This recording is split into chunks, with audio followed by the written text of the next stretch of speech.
Item C, reading of the meeting notice. The New Jersey Open Public advance notice public bodies at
It's recommended that the board enter closed session for the purposes of discussing contractual matters. Do I have a motion? So moved. Motion by Mr. O'Donnell, second by Mr. Zimmerman. All in favor? It's recommended.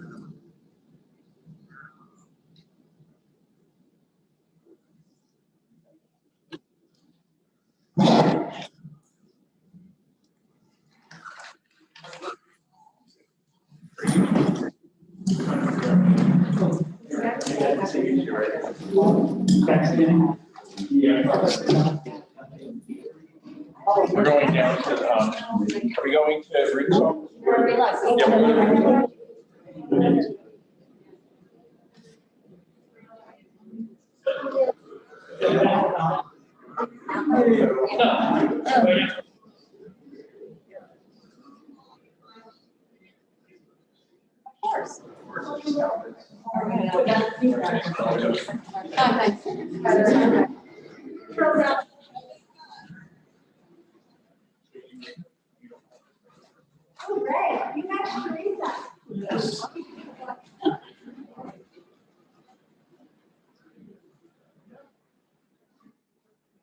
You don't mind if there's like feedback?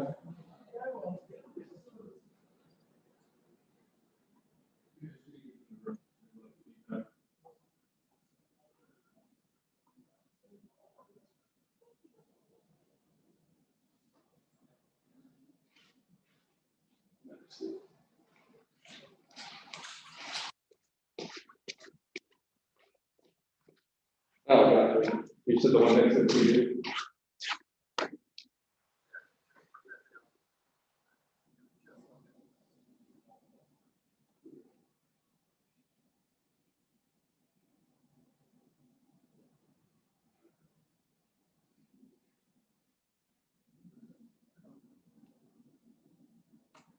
And trying to find which dog it is.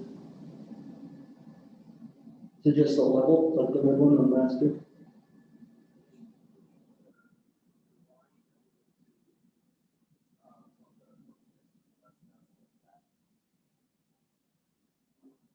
The one with the TV, right? The body. The. Oh, it's that. That one's pretty close to zero.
open session. Can I have a motion?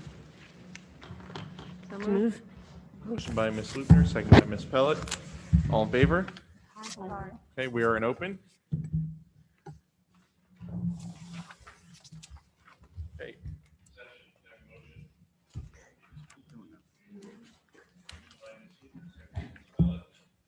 If you look at the addendum, there's item E1. It's recommended that the board readopt all agenda items from the March 11th, 2021 Board of Education work session meeting as acted upon. We'll do motion second, and then during questions and comments, you can read that. Can we have a motion for item E1? Motion by Mr. Zimmerman.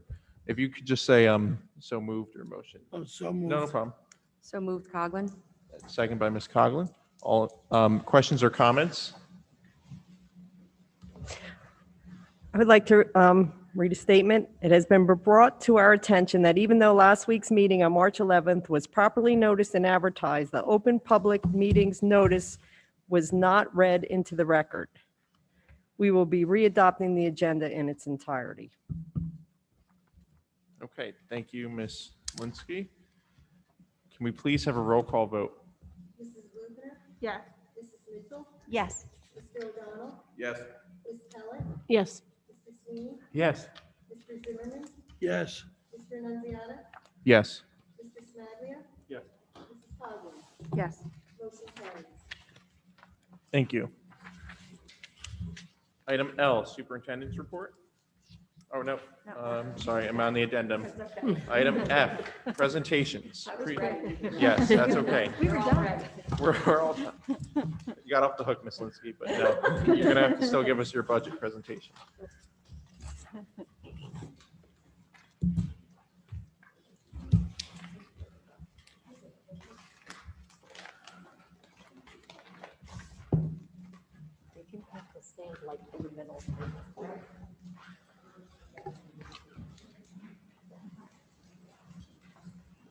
Are you going to that screen over there, Anthony? Yes. Yeah.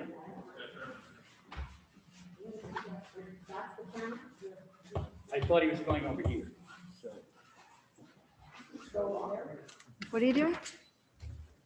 What are we doing? Well, the PowerPoint's gonna come up there before you, so you and I will have to turn around. So, I'm gonna try to address people at home and the board at the same time. This is very awkward setting. It's the first time I've been in the middle. Anyway, welcome, ladies and gentlemen, our public at home, and of course, ladies and gentlemen, of the Board of Education. As you know, this evening is the preliminary budget presentation. So Dr. McKay, myself, and Ms. Linsky will be collaboratively presenting on our recommendations for the preliminary budget. As most of you are aware, this is a preliminary discussion.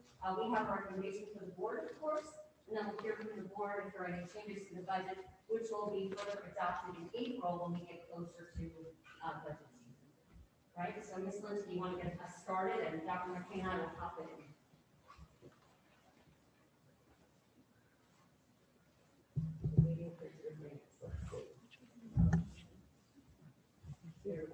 Here we go. So we'll start with the revenue budget and three-year projection that was, You can see, you can go right up. we are losing, this doesn't show the whole picture, we're losing 10 million over 7 years. So for the current year, they aim state aid, which is a lot, on a $65 million budget. In the current year, we are using fund balance from the prior year that was generated through COVID and other initiatives within the district. So we, for the current year, to make up for the loss in state aid, I would like to recommend that we do the 2% increase and use the bank cap that's out there. This is the last year that bank cap is available. It will be done in the future. So the total levy increase would be 3.03.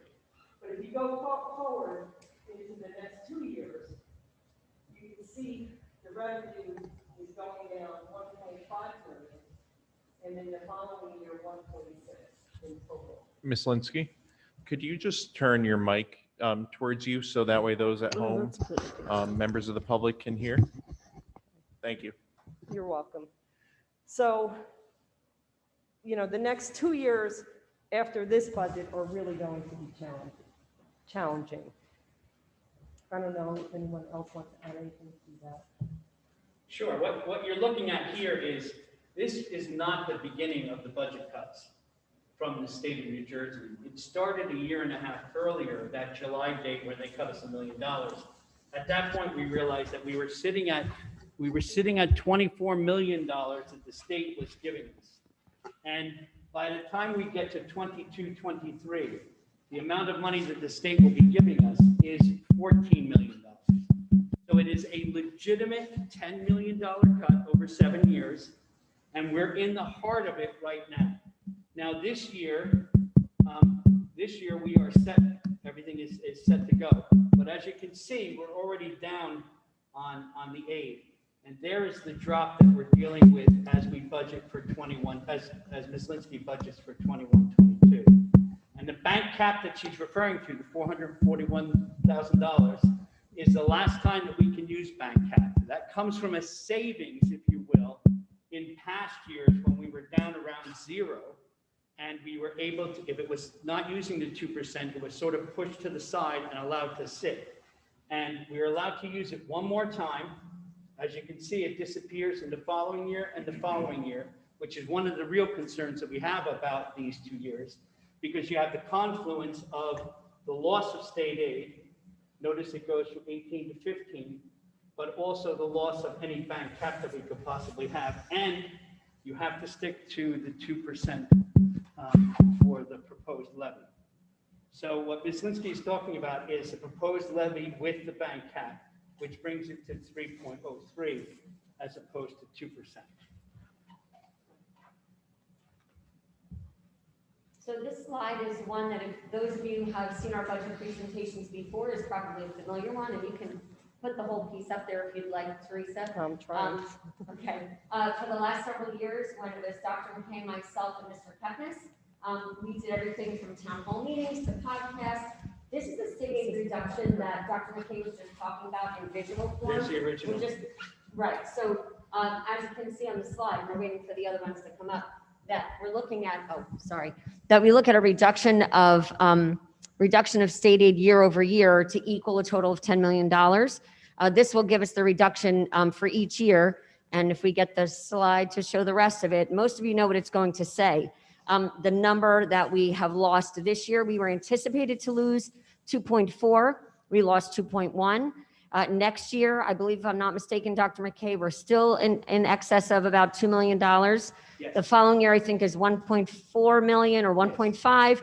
The year after that is about $500,000. So my point, once it comes up on the screen, for the folks at home who maybe aren't that familiar with the loss of the state aid, is that these cuts, like Dr. McKay said, from the state, there we go, have come year over year over year for multiple years. And if you notice, the year we're budgeting for now, of course, is for 21-22.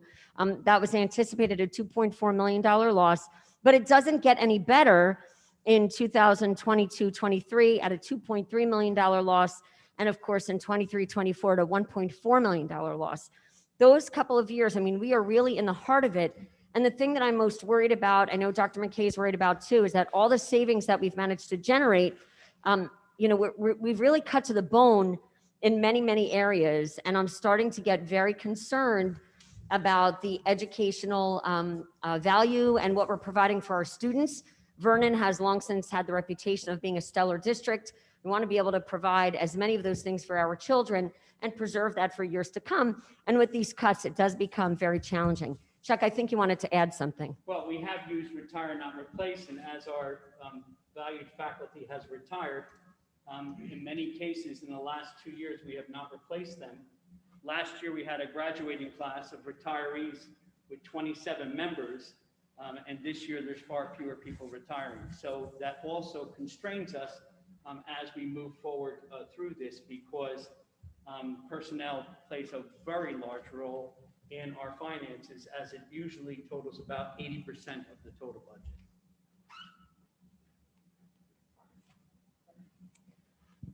So here is the state aid, is it on? State aid trend. You could see where you're going. It's a downward spiral as far as state aid trend.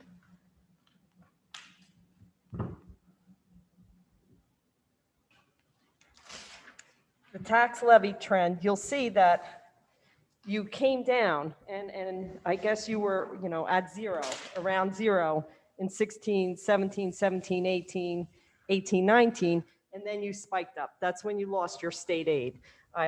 You were doing the right thing. You were, not raising the taxes, and no one knew what was coming. And you got hit. Actually, in July was the first time you found out that you were losing state aid after you had already struck your budget. So it was difficult to overcome. So you could see that trend. And you'll see the next couple of bullets as Ms. Linsky is advancing the slide. And if you notice in 16, 17, I don't know if you recall what was happening in the state that time, but for years, we were told that the state was going to enact the SFRA, right?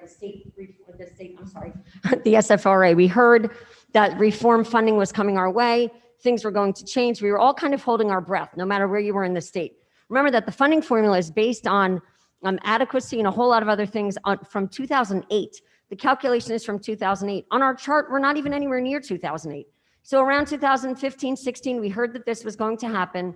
So here in Vernon, we were hold harmless, right, Chuck? We were kind of Yes. waiting, From right? 08 And then all what the way happened? Through here, you were held harmless. Right.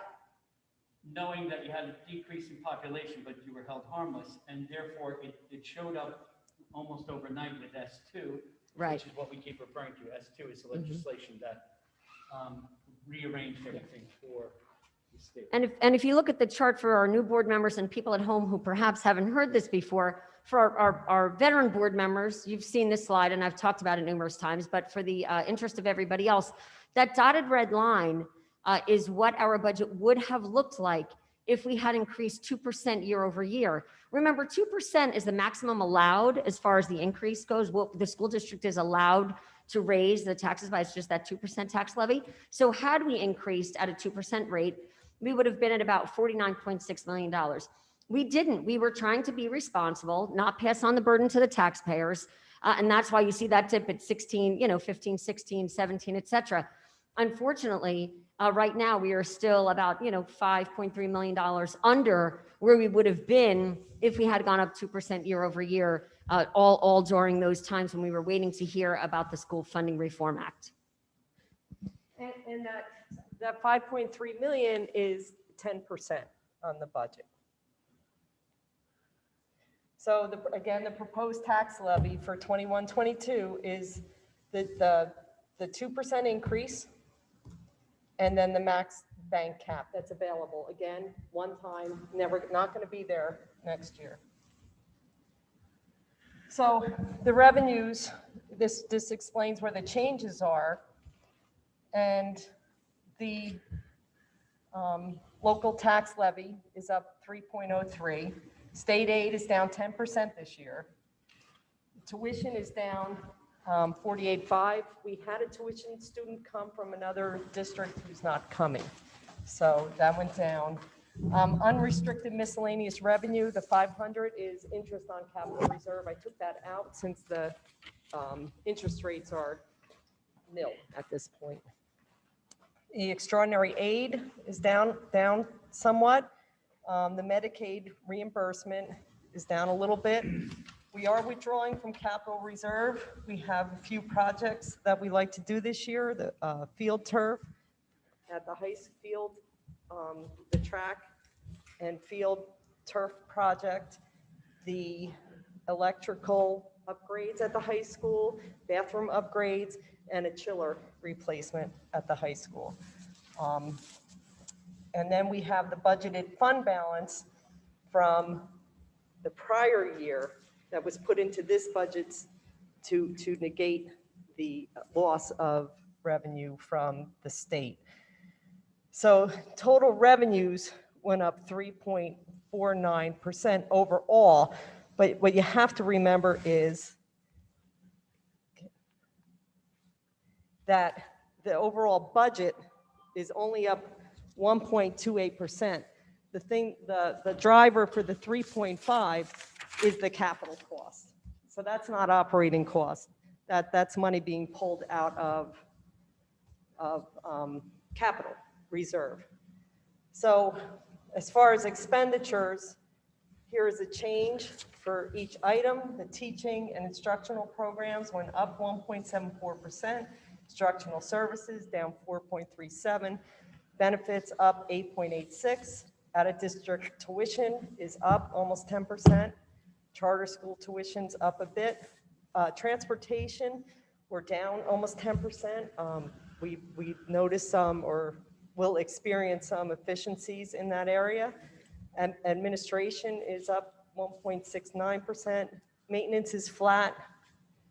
So the total increase in the general fund is 1.28%. This is a pie chart. This is the visual for those who are not, interested in numbers. This is a way to, see where it's going in a visual.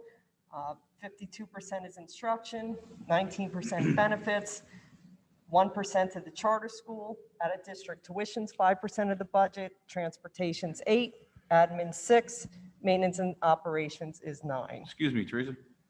On a couple slides back, what was in that extraordinary revenue item? Yeah, extraordinary aid. What is in that bucket? That is, there's certain costs for special education, for tuition. So there's 3 ways to calculate it. One is, who do you have in district? What is that cost if someone has an aid? If that one child's cost is over $50,000, we put in for reimbursement of that amount above. It changes if you are sending someone to an out-of-district placement in private, then it's like anything over $55,000, you get the differential. But you really, and then there's also sending someone out to another LEA, another public school. Did it go down by that amount because we stopped sending a certain person or two out, or? This year, we're not gonna get, we had $850 budgeted. Right. We will not realize that because of people being out of this, not going to school. Oh. We didn't get the bill because of COVID, so that amount is gonna come down. And that also is something that I'm not real comfortable with always budgeting that too. I mean, I like to plan for the future, and like, who saw that S2 funding come through? Who saw ahead of time that you were going to lose that $10 million? But you're saving that somewhere else because you're not sending somebody because they're not going to school. Yes, but So that revenue is it just, going it down. was a little misleading because I thought you had lost that, but why? But it seems like we didn't spend it, so that's why we don't get as much. Correct. Okay. I'm Correct. not an administrator by any means, but I am the chair of special services. And just as a friendly reminder, it may not be in the best interest to be discussing individual students by any means. So just throwing that idea out, because they do have confidentiality and privacy. So if we could refrain from individual student discussions, that would be a good idea. Okay, so here's a tax rate comparison. So for this year, your debt service is going down. That's a blessing. That's a great thing to have happen. So you have, your debt service levy is down 68,000. I think your debt is, I think we're done in 2027. I think it's completely paid off. You have the general fund increase, that decrease. So the total tax levy is going up 1.2%. Like, people look at the general account, but there's also this whole other account that you're taxed on, and that's the debt service.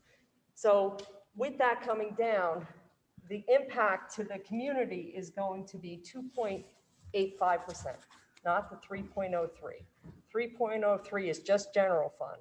Then you have the debt service, which is going down. So the net amount is 2.85%.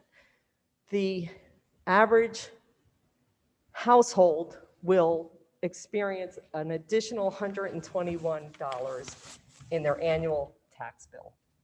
The average household with the value of 206,000. Correct. And that's just based on the assessed valuation. I mean, obviously, we're not saying that that's there's a calculation that's given to us, which gives us the assessed valuation of a home in Vernon. Obviously, we know in Vernon, there are homes that are worth more and homes that are worth less, right? So just for the purposes of, for the purposes of comparison, if you own a home that's valued at about $206,000, you'd be looking at a $121 increase. Obviously, if your home is worth double that at $400,000, you'd be looking at double the increase at $240. So I saw in the paper today that the town was using 216. Is that inaccurate? say that again, Mr. I Sweet? saw in the paper today that the town was using 216. Is the assessed Yeah, valuation? is that inaccurate? I didn't get any information from the town. This came from the town, so Yeah. maybe they updated it. I mean, the paper might not be exactly right either. It's close. That's a good point, 10,000 though. could help. you Yeah. know. And to your point, Mr. Sweeney, if you notice, I mean, we've had some fluctuation, right, in our assessments. There was also a reeval happened here in Vernon, I guess, in the last year. So these numbers do change from time to time. I don't know if that has anything to do with what you saw in the paper today.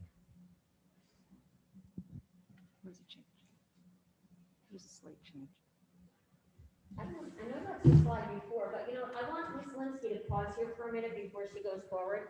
Dr. McKay, can you speak? I'm sorry. Sure. Dr. McKay, can you speak to some of the costs that are in the pie chart? When we talk about this pie chart, oftentimes we're looking at things like administration or maintenance and operations and transportation as outside of personnel and benefits. But in that number and in that number, and actually in one situation in that number, That's I think that's hooked up to the people. I don't know if I don't think they're working. They pick up our voices for those. when at you home. when you look at these, you have personnel involved in this as well. I think, Teresa, it's now at 81% for both personnel and benefits for our entire staff, for everyone. So the truth of the matter that even in these areas, we're dealing with our personnel piece. Quick question, Dr. McKay. Could you tell everyone what is instruction? No, What we're does fine. that count as? Oh, could you guys Okay. see the pie chart 1 second? please? Oh, back to the pie chart, Just so sorry. everyone understands what instruction is. Instruction is our teachers, our aides, any folks involved as CST, any people involved in special education, all of that is Right. wrapped into instructions. Sure, it's guidance counselors, Guidance case counselors, managers. Yes, case Mhm. managers, nurses. Yep. Actually, it would be interesting to break that all out, wouldn't it?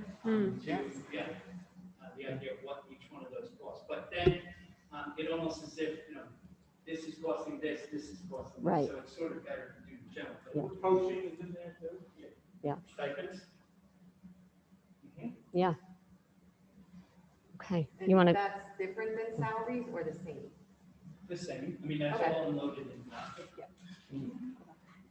okay.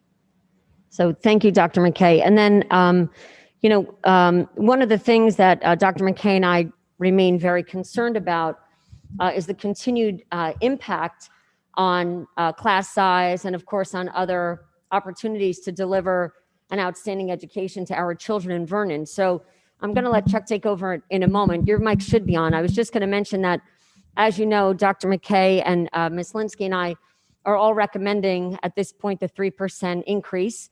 I know that's a challenge for all of us. It's been a terrible, terrible year. We're still amid COVID. We're still dealing with people with terrible financial losses. The challenge we're faced is that $441,000 banked cap is only here for this year. It is the last time that we will have the opportunity to use it.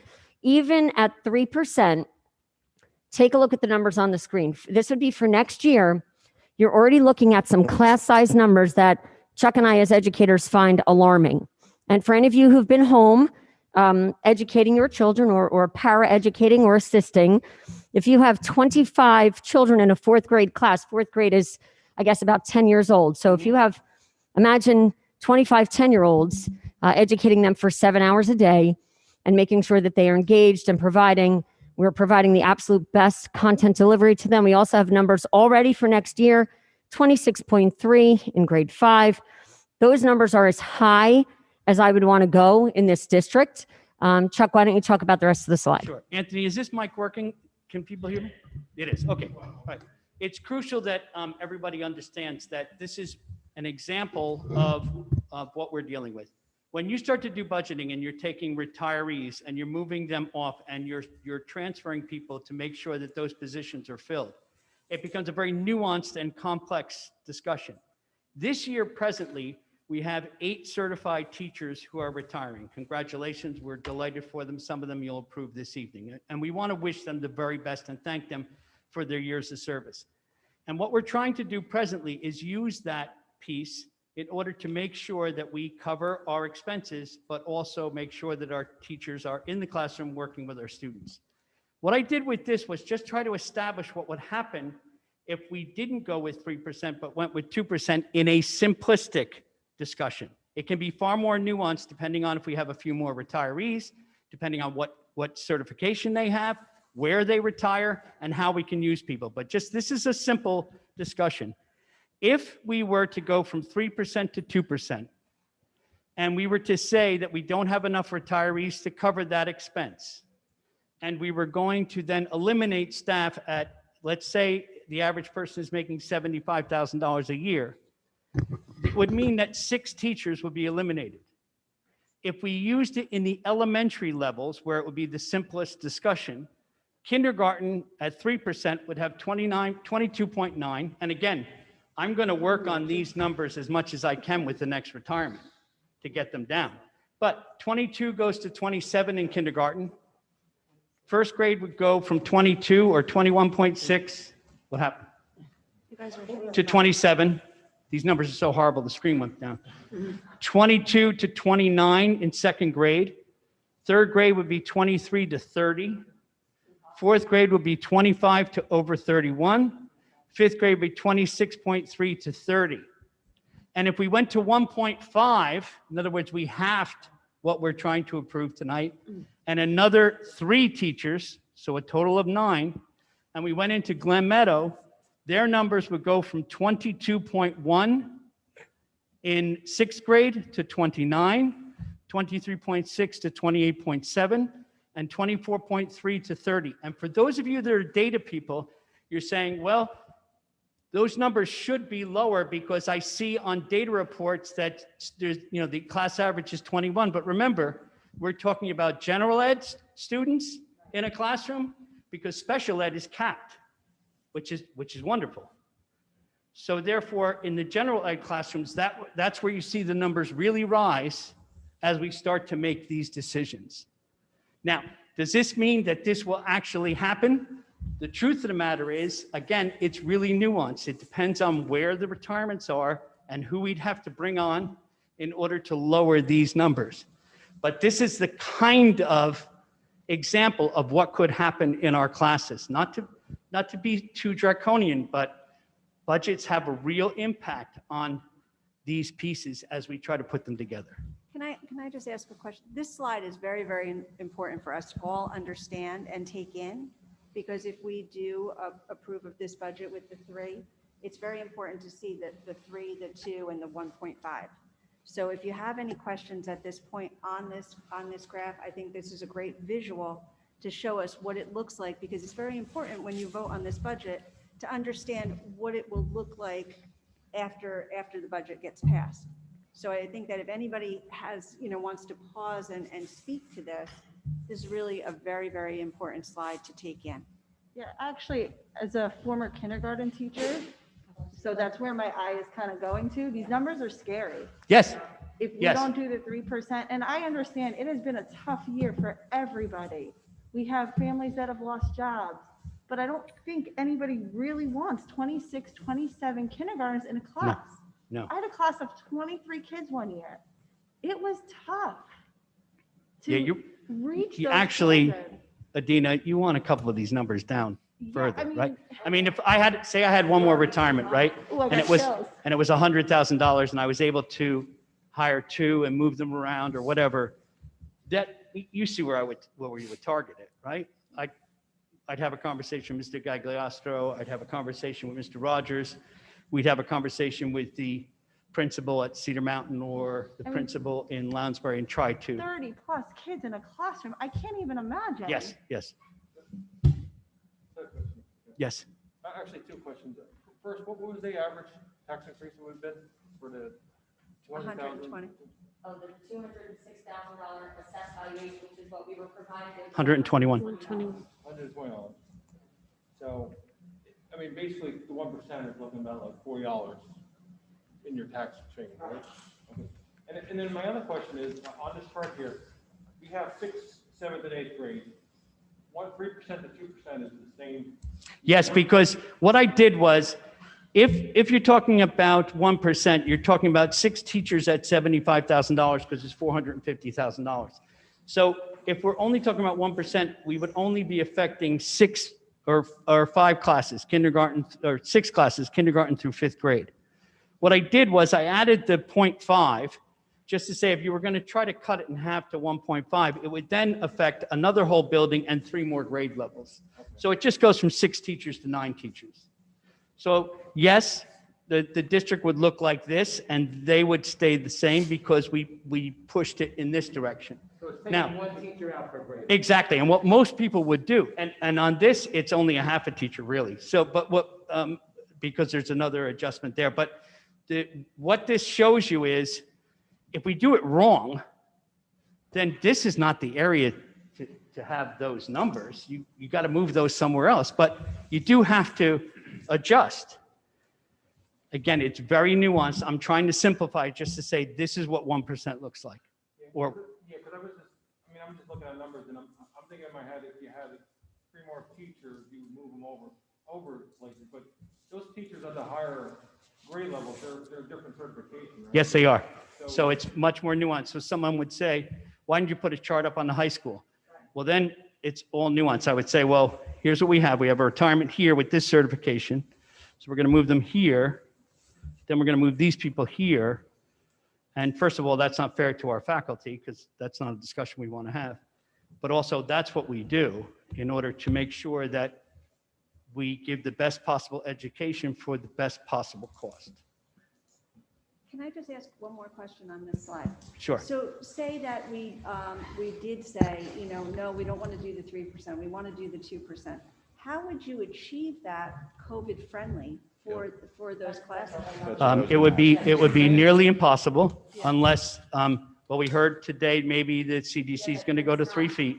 Nothing from the Department of Health. No, but even there, that would be impossible. And these are going to be young teachers, right? Okay.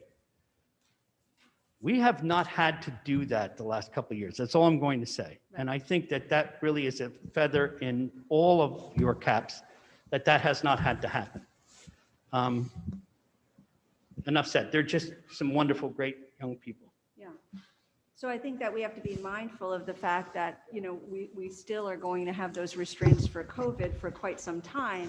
So to make a decision to not do the 3%, we would have to be affected by that as well, that we might not even be able to achieve that. Yes. I don't And think then you if we can couldn't- put 30 kids in a classroom and Right. separate them by 6 feet. No. So Yeah. if we Not couldn't unless the achieve that, classroom, I calculated it'd have to be a 60 by 60 classroom. right. Yeah. So if we couldn't achieve that, Mhm. then we would have to start cutting programs and extracurriculars and things like that to absorb that. What would then happen is it becomes that nuanced thing at the high school. Right. You've heard people say it before, why don't they cut this? Right. And when you look at the dollar-to-dollar figure, you realize that really doesn't save as much as, okay. And then the picture is even bigger than this, right? Because you start cutting down to the bone and making these decisions that are not educationally sound this year, when you're coming up on 3 more years of budget cuts, like what position are we going to put our district in? I don't know. Like what value are we giving our We need students? to hold on to the educational value. I've said it 1,000 times. I moved here for Vernon, to raise my kids here for the work that the school was doing. And for as long as we can, we need to hold on to these programs that draw people to Vernon and that send our kids. And if we don't, and again, I'll say, I know it's really tough. We hear, 3.03 tax levy. We're going to have to start looking at cutting programs, pay to play like other districts. And I don't want to go there. I No. really don't. And until the you bring bitter up a end. great point, Adina, because people come here for the school system, for the great things that we're doing, that raises property value. So yes, you are going to have to possibly pay the 120 or a little bit more based on your average home. But your property value is going to go up if we keep the school's integrity there. So that's an important thing to be mindful of as well. And it may go Absolutely. down It's if a we really- don't. That's the other thing. I'm sorry, Jen? And it also may go down if we don't. I mean, as the Right. school system starts to exactly. slide, your property value will go down. That's Correct. what taxpayers need to understand that too. Absolutely. Yeah. This is never easy at time of year. It's never an easy time of year. But If we don't do this year, right, we don't do that 1%, we're gone, it's done. And this year, I mean, it's nice to see that there's less foreclosures around town. But that means there's more kids coming, right? Yes. So our course is really should be going up, right? yes, But we're then, from after this year, we're capped at 2% that we can only raise. yes, we are. Exactly. We're just still losing the money from the state. Right. Yes, we are. Exactly. There, just to, give a little side note, there is a moratorium on foreclosures right now. That's why you're not seeing them. There's a hold on foreclosures right now. So Yeah. it's kind of skewed a little bit. But to Charles' second point, next year, we're going to be bound by the 2% increase, which might get us $800,000 more in revenue, and there's a $2 million cut. So like something's got to give eventually. Yeah. That formula, it's not going to add up forever. We do have one final slide unless there are other questions. No, I just wanted to spend a lot of time on this slide because it's very telling, and I want to make sure that the community understands when we're making a decision, what it looks like for our teachers as well, having that many students in the classroom. Yeah, you bring up a great point on the COVID piece as well. We still have no guidance from the state as to what things are going to look like in September. I'd just like to speak to is the learning loss. So Yeah. you have learning loss, and then you're going to throw 25 kids in a class. How are you going to overcome that learning loss that we've had for this entire year? Right. I think that Yeah. it would be an impossible task. Yeah, Those are it's excellent an uphill points. climb to begin with, That right? is So, excellent points. yeah. Because you're going to be bringing kids in from a deficit. They haven't been in a regular school year for over a year. Right. And then if you have an larger average class sizes on size top of it. of 25, how is a teacher ever going to overcome that learning loss? Yeah. Like, I just don't know how you would do it. Sorry. Go ahead. I think the final slide talks more about the next steps. Go ahead, Ms. Linsky. Okay, so tonight, this is what will happen next. We'll vote on a preliminary budget. If it passes, I will submit it to the Sussex Executive County Superintendent of Schools. They go through it and they'll ask questions, they'll come back, and I'll answer them, and maybe something, might have to move, probably not, but they need to approve that by April 20th and get it back to us. The public hearing for the final budget will be April 29th. The user-friendly budget will be posted to the website within 48 hours after the public hearing. And the certification of amount fixed and determined by the school board to the County Board of Taxation will be delivered on May 19th.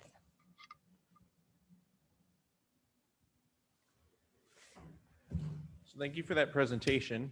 The board also received yesterday evening some more detailed itemized reports for the budget. I know that it's a short turnaround time to have your questions, and I want to stress to the board that you can continue to ask questions. Something that has always been valuable to me is making an appointment with the business administrator to sit down in his or her office and be able to ask questions there as well if I have specific ones that may not be able to be answered here at the table. But I want to open it up to discussion at this time to any questions that we have about the presentation, about the information we received last week, and about the information we received yesterday evening. I just have two quick questions on the line by line.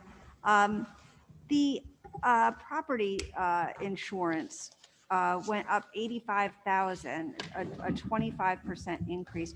Is there a reason for that? Because I thought that we spoke to our insurance broker. He was saying about 5%.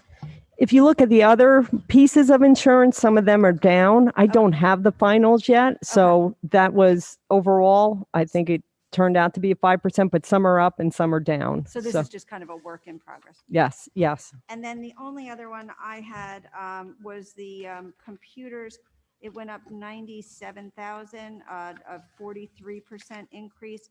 I know that we did get all the computers for the Chromebooks for our aides and everybody that needed them, but why almost $100,000 for this budget, do you know? It was for the purchase of more computers, but we also lost in a lease purchase. We had a lease purchase that finished for 90,000.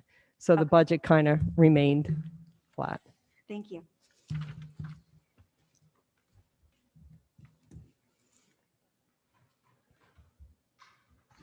I plan to meet with Teresa to go over the line by line questions that I have. So I would highly recommend that everybody go over it line by line. And if you have questions, meet with Teresa and go over it and get your questions answered. It's incumbent upon us to ask the questions. So So now this line by line will be a constant work in progress as we go, or is this pretty much going to stay the same? Like I said, the insurance will come in, and I also would like a little, time to just scrub through still. I've had limited time with it. I think it's pretty set where it is. I feel pretty confident, but there are items like the insurance that I don't have the final numbers for.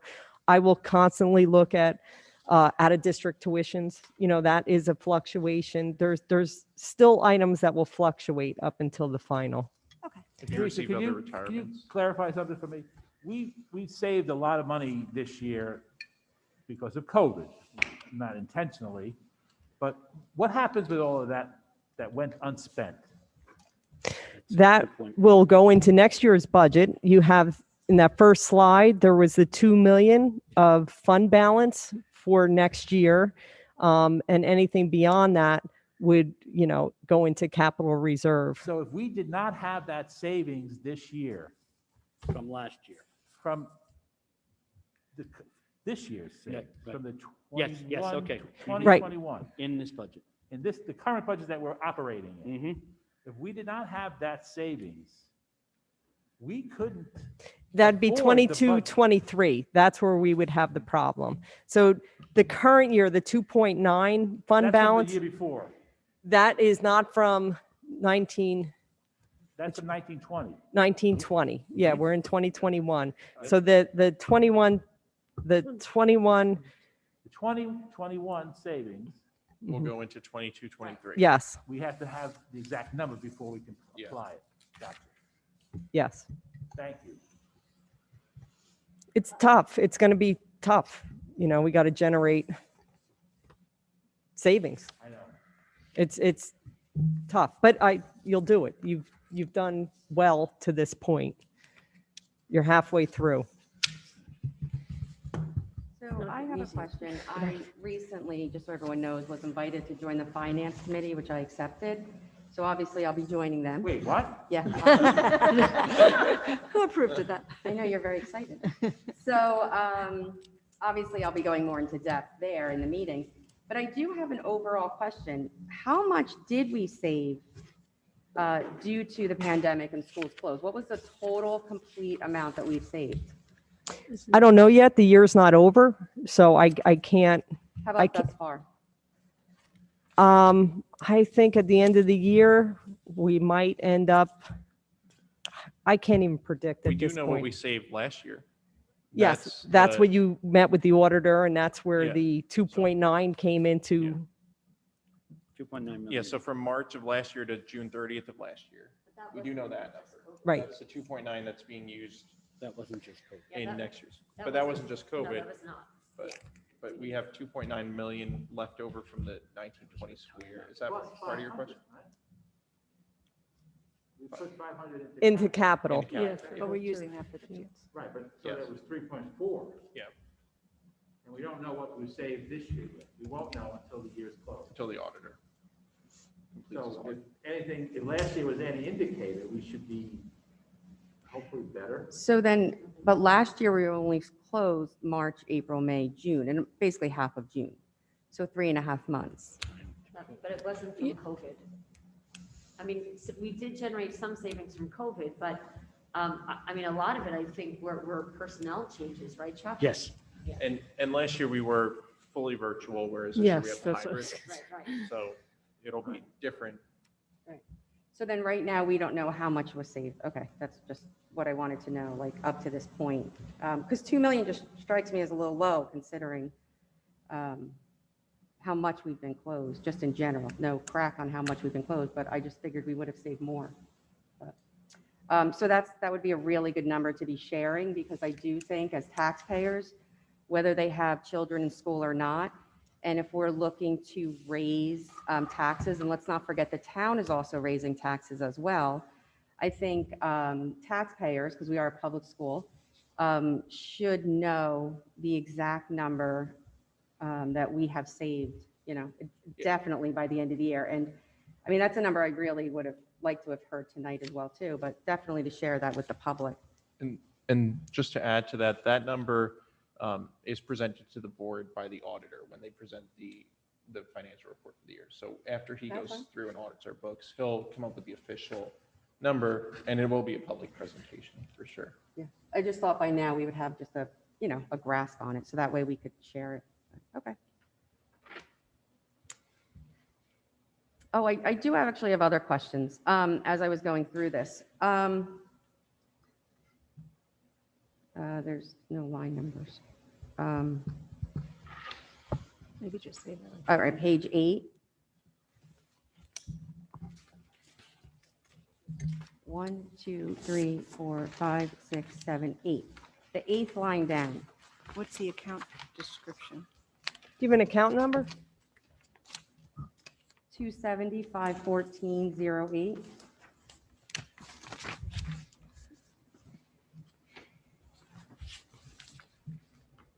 Could you just let us know, what do these mean?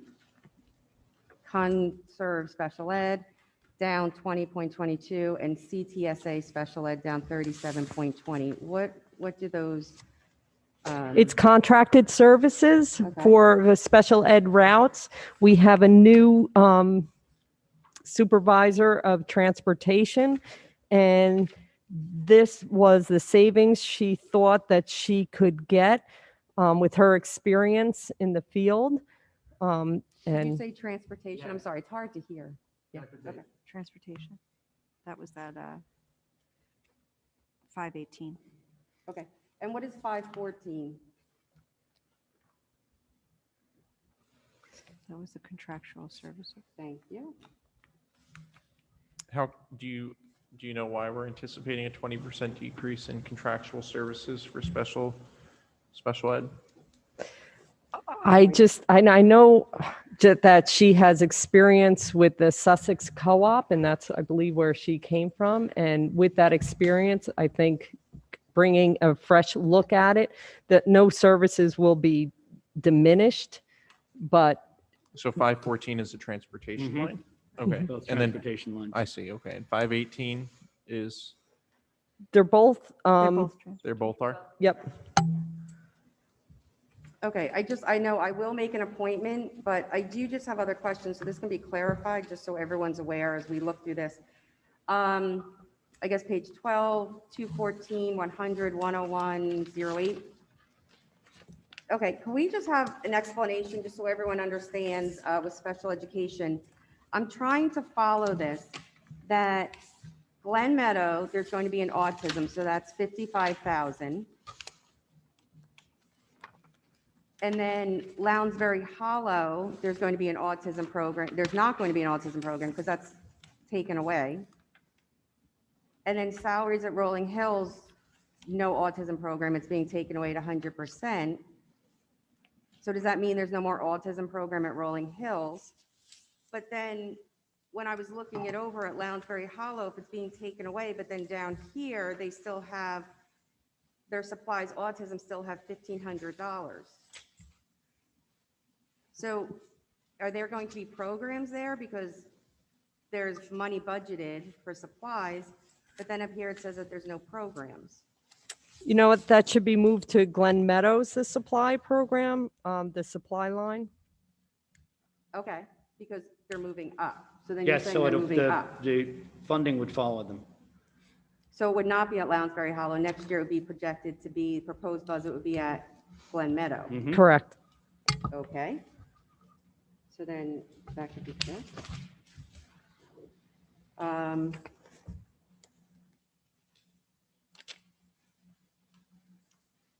me see. And then up on, a little higher up on page 12, 209, 100, 101, 08, 25. So behavioral disabilities, Glen Meadow, it's not there. It's there next year. And then Rolling Hills. All right, I'll have to go through this more because, I mean, it's just, I'm trying to follow this in the special education. I just want everyone to be aware of the special ed, so the movement of the different programs, so everyone, can pay attention and be aware of that. So they're all in the know. I mean, just so everyone knows, for special services, what I do, when I hosted the meeting, the committee, I sent out everybody the agenda. Remember, they're confidential, but I sent it out so everybody would know what's always going on in special services. So when I see things like this, I just want to bring it up so that way everyone's also aware. So, but I will definitely call Teresa and go over all this. And one last question, where in here, which line items, special services has to be paying attention to mental health? That's another big component of what we've been looking at. So where in here, like what section should we be looking at for the mental health components? Well, you would have your guidance and your CST team. Okay, so then where would the mental health, like what line would you be putting it under? I could get back to you and let you know.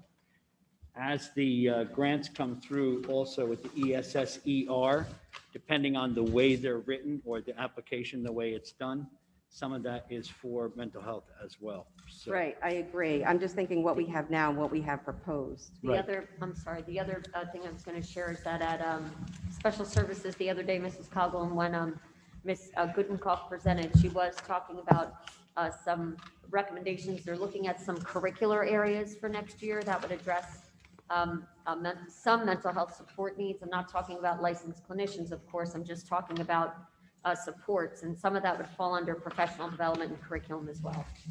Okay, great. Then for the special services committee, then what I'll do in April, I'll ask for a whole breakdown so we could all take a look at that. Okay. Yeah, I was trying to get into the nitty gritty of the mental health component. All right, thank you. Speaking of mental health resources, I know that we are anticipating grant funds. Yes. To come in at some point over the summer. The Yes. curriculum committee began evaluating that a little bit. And at a certain point, I'm sure that that'll be brought to the full board with some specifics about what those numbers will be. Right. We announced in the curriculum meeting that the day before, the state had announced that the original ESSER, which came through the CRRSA, which is the federal funding for schools and colleges that was signed on December 29th by President Trump, that has finally come through to the states, and the states are now dispersing that. So Vernon found out that it will get $649,000. So my question is, at a future meeting, perhaps a work session. Break that down. Can we get a breakdown for the full board of Yeah. what those numbers might be? Right. And I'm sure Ms. Kaufman's going to point out from our meetings that we are starting to put that in place so that we have learning loss programs. Mhm. But I'll be glad to report out on those as soon as Yeah, I just- work with each of Yeah, the just a districts. breakdown. And of course, we've applied for the one grant that's $160,000 for learning loss, another for $10,000. And then there's two more that we're applying for that are connected to that funding with the state that we will apply for as well. And that is not the latest COVID bill. Mhm. That will come through further. My guess is we won't see that till October or So, November next year. and so none of that's going to be recognized as a revenue No. source in this budget? No, for it's a next one year, time. And those expenses won't be in here as well? Yeah. Right, okay, that'll be outside of the budget process? Right, but I was just trying to address the fact that Ms. Coughlin has a very good point about the mental health of our young people, and that's what this month, some of this money is going to go towards. Yeah, that was a big concern I had last year, and that was taken out of the budget, which I found very concerning. Unfortunately, last year, everyone knows, I couldn't make the budget meeting. We had a gigantic storm that night, lost power, couldn't even open my garage to get out. And so I wasn't able to actually come through on the boat, because that was a very big concern last year was all taken out, a big chunk of mental health directly for our students. So I found that concerning. So this year, I really wanted to make sure that more than just supports were put in place, especially with the pandemic. That's, as being called the second wave right now, the pandemic, is our students' mental health. But we'll be tackling that both in curriculum and special services committees. So directionally, is the board comfortable? I know there's specific questions, but directionally, is the board comfortable with where the administration is headed with this budget? I think it's just important that, we're giving clear direction to the administration at this stage of the process, as opposed to in April or No. next month, so if anybody has any additional input, the sooner we share that, the better.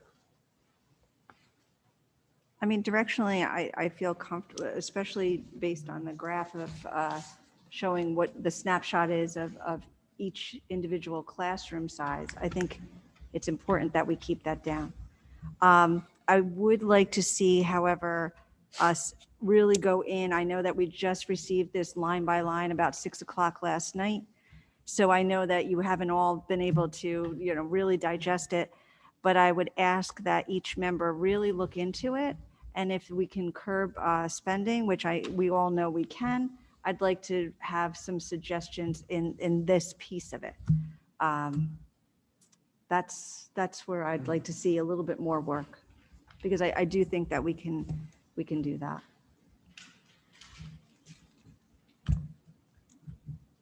Any other input?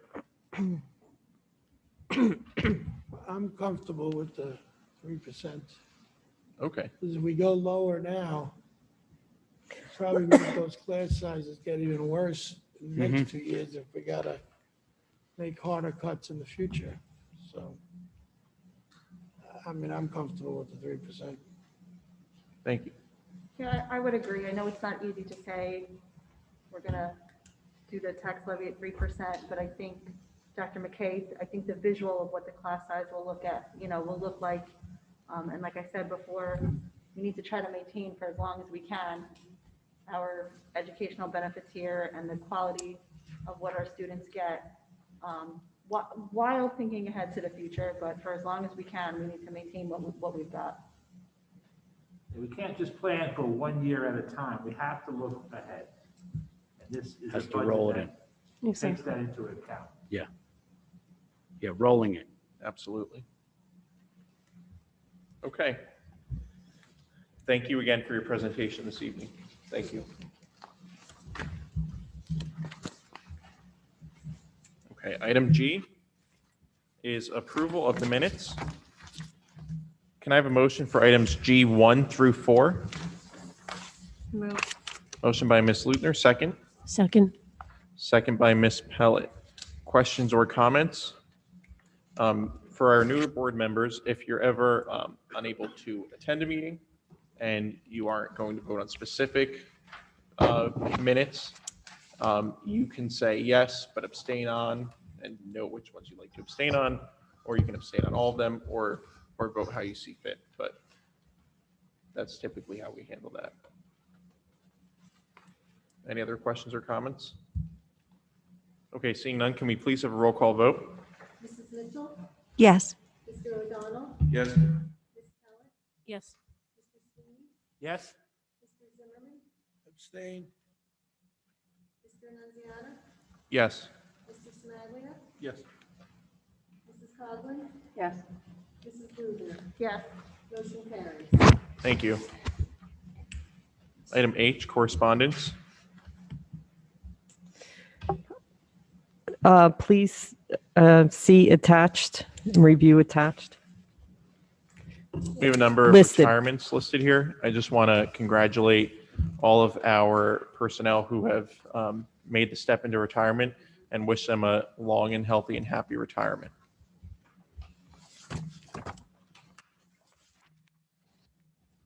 Item I is the president's report.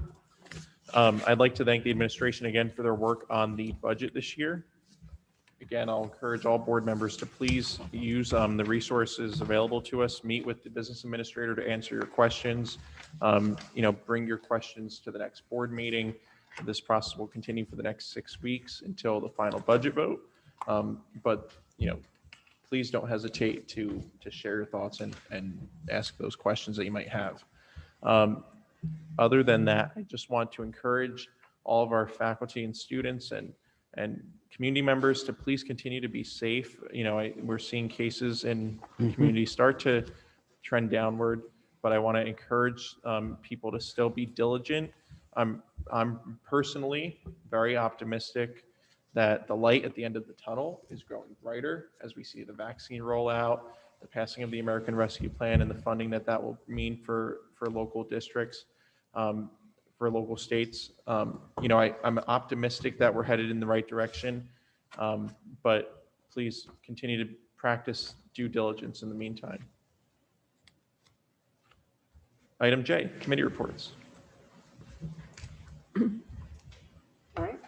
Anyone? I guess I'll go. I'll start. Ladies first. Thank you.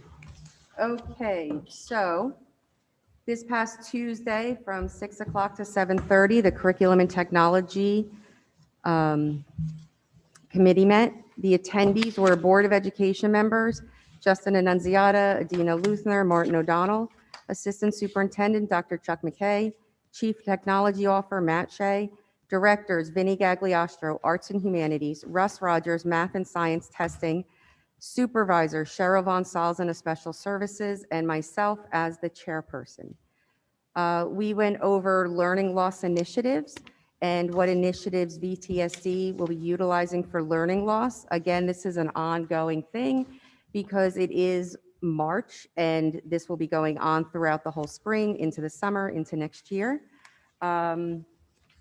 And as Dr. McKay said, we will be receiving money. Do you want to give the amount, Dr. McKay? Yeah, 649,000. Okay. That is what we will be getting for our initiatives, and that's something that the committee will be watching over. Also, we talked about student need and what qualifies a student to be receiving need for learning loss initiatives, and looking at that as well, making it more grade specific. We also talked about students over the summer and making sure that when students return, whether it's for the spring, the summer, or the fall, that differentiation instruction is extremely important. We talked about Apex and EduSeer for students who have credit retrieval for learning loss, or students, since we've had multiple failures, students who are failing classes, and the different parts of Apex and EduSeer and who will be paying for that. We talked about mental health because that is a big component of learning loss. And we also went over and talked about the best practices of implementing for different summer committee programs. And also, one of the big topics was, since this is also the technology committee, is securely. Did I say that correctly? Securely? Yes, you did. It's spelled very bizarrely. So, Well, there's IT people. yeah, I know. You know how they are. So what happens is with that, there were a lot of questions, such as now that students are being taught in their home, teachers are working from home, teachers are working in school, students are back and forth, and privacy was a big question of that. And some of the questions that we had is, how is securely utilized? What are the components of its use? Why does the district use securely? How does securely affect student and family privacy? And how does securely affect teacher and administrator privacy? Mr. Shea did a absolutely amazing presentation for us that we actually asked if it's possible that before school begins, as a refresher for everyone, if he might be able to do that presentation. And it looks like he may be able to, but we'll look into it. But it was really informative and very, very helpful.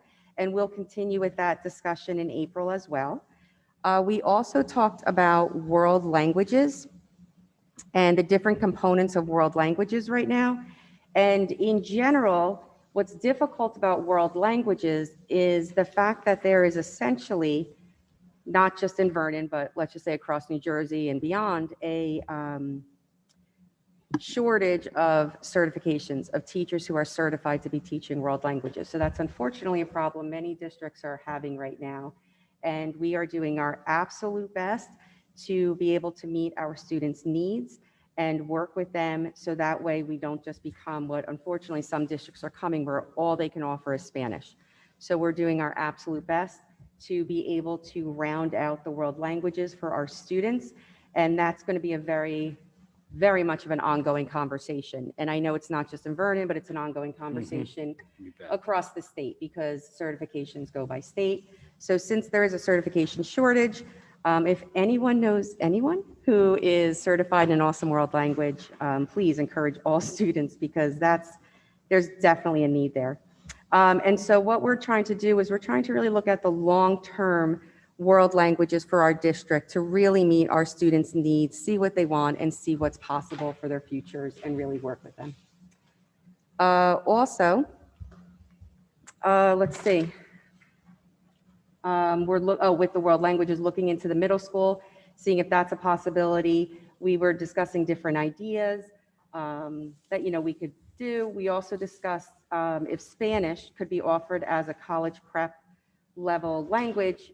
So that way, since it's the most widely used, students who have taken CP classes, that way they could meet their needs.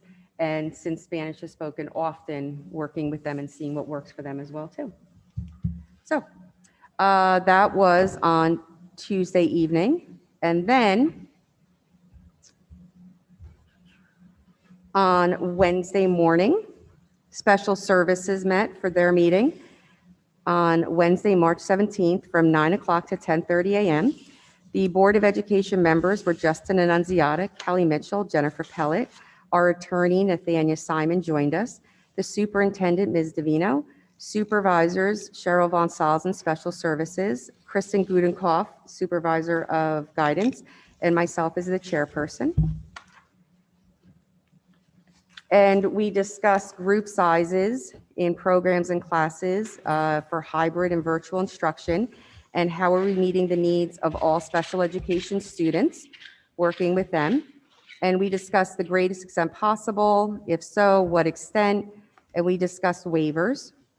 Also, we discussed the future of the Glen Meadow MD ABA program. We are very excited to be bringing that program up and really working to meet our students' needs and really working hard on creating this program to work with the students, meet their needs, and do our absolute best to exceed what a private school can offer. So that way, since we are so far away, when students do have to go in transportation, they often have to go very far. So working with students, their needs, and working with everyone to make sure that we can really offer an amazing program. And that'll be starting in September. The other thing we discussed is we have restraint and seclusion in our school district. And the difference is, I put this on the agenda because due to the COVID-19 pandemic, that requires people being close. Masks may not always be worn. And how is that being utilized currently right now during the pandemic and going forward? And we were assured that all parts of keeping students safe, and it's a last resort, but that is a questionable concern only because with the pandemic going on, there have to be different components of restraint and seclusion, but we were assured that everything is going very well. Also, I do apologize. This was our 6th attempt to schedule a meeting, so we finally were able to get one in between snowstorms, sickness, everything else. So I did put on the agenda going back to the VTEA back on January 21st. They shared their concerns. Our in-class resource special education teachers being removed from class to cover substitute teacher absences from any classes or programs from pre-K to grade 12. And so in that regard, we discussed that. And we were told that no, they're not being pulled. Instead, at this time, administrators are filling in, special teachers, and they're doing their absolute best and making sure that students' needs are being met through their IEPs. And we also discussed teachers needed for next year for the different programs, and also mental health initiatives that are being utilized to support students. So what we learned about is all about the trauma-informed and their STAR training, supporting students, family, and faculty for grief support, food banks, community resources. Also looking, as Ms. Davino just mentioned a little while ago, to supplement a social emotional learning curriculum soon for district. So therefore, it wouldn't be different programs, but possibly a streamlined district-wide program. Also, we were told that a flow chart was created of movement through that, and home visits are being done. Also, that there's mindfulness sessions being offered and that they're optional. And also looking into teacher coaches and professional development for the future. And also, then I had said, since these are great supports, what are we offering for our students? Schools are reopening April 12th. So I wanted to go up to the next level of mental health, talk about professionals who are licensed, whatnot, can do therapies, and go from a child study team perspective. So we'll be looking at that in April. And then also had discussed an audit of the special services program, but that's going to be a very ongoing conversation over time. And that was it. They were both very good meetings, and a great deal of information was discussed. And I'd like to thank everyone who attends them, because I really like to hear everybody's voices. And it's really been great. The administration has worked with us and shared information. And overall, they were really productive meetings. So thank you. Thank you, Ms. Conklin.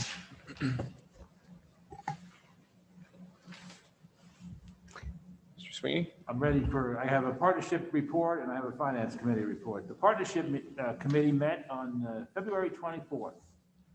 Attendees the board members were Dina, Jennifer, myself. This is Davino, Dr. McKay, and the representatives from the VTEA and the VTAA. I apologize, I don't remember who was there from both the VTEA and the VTAA. I'm sorry. The general purpose of the partnership committee is to be a vehicle to approach addressing issues and problem solving through the mutual effort of the VTEA, VTAA, the central office, and the Board of Education. And there was a number of agenda items that included the purpose of partnership for everybody to know, schedule our subsequent meetings. Hall of Fame was brought up, reopening discussion, as well as combining the cohorts in April.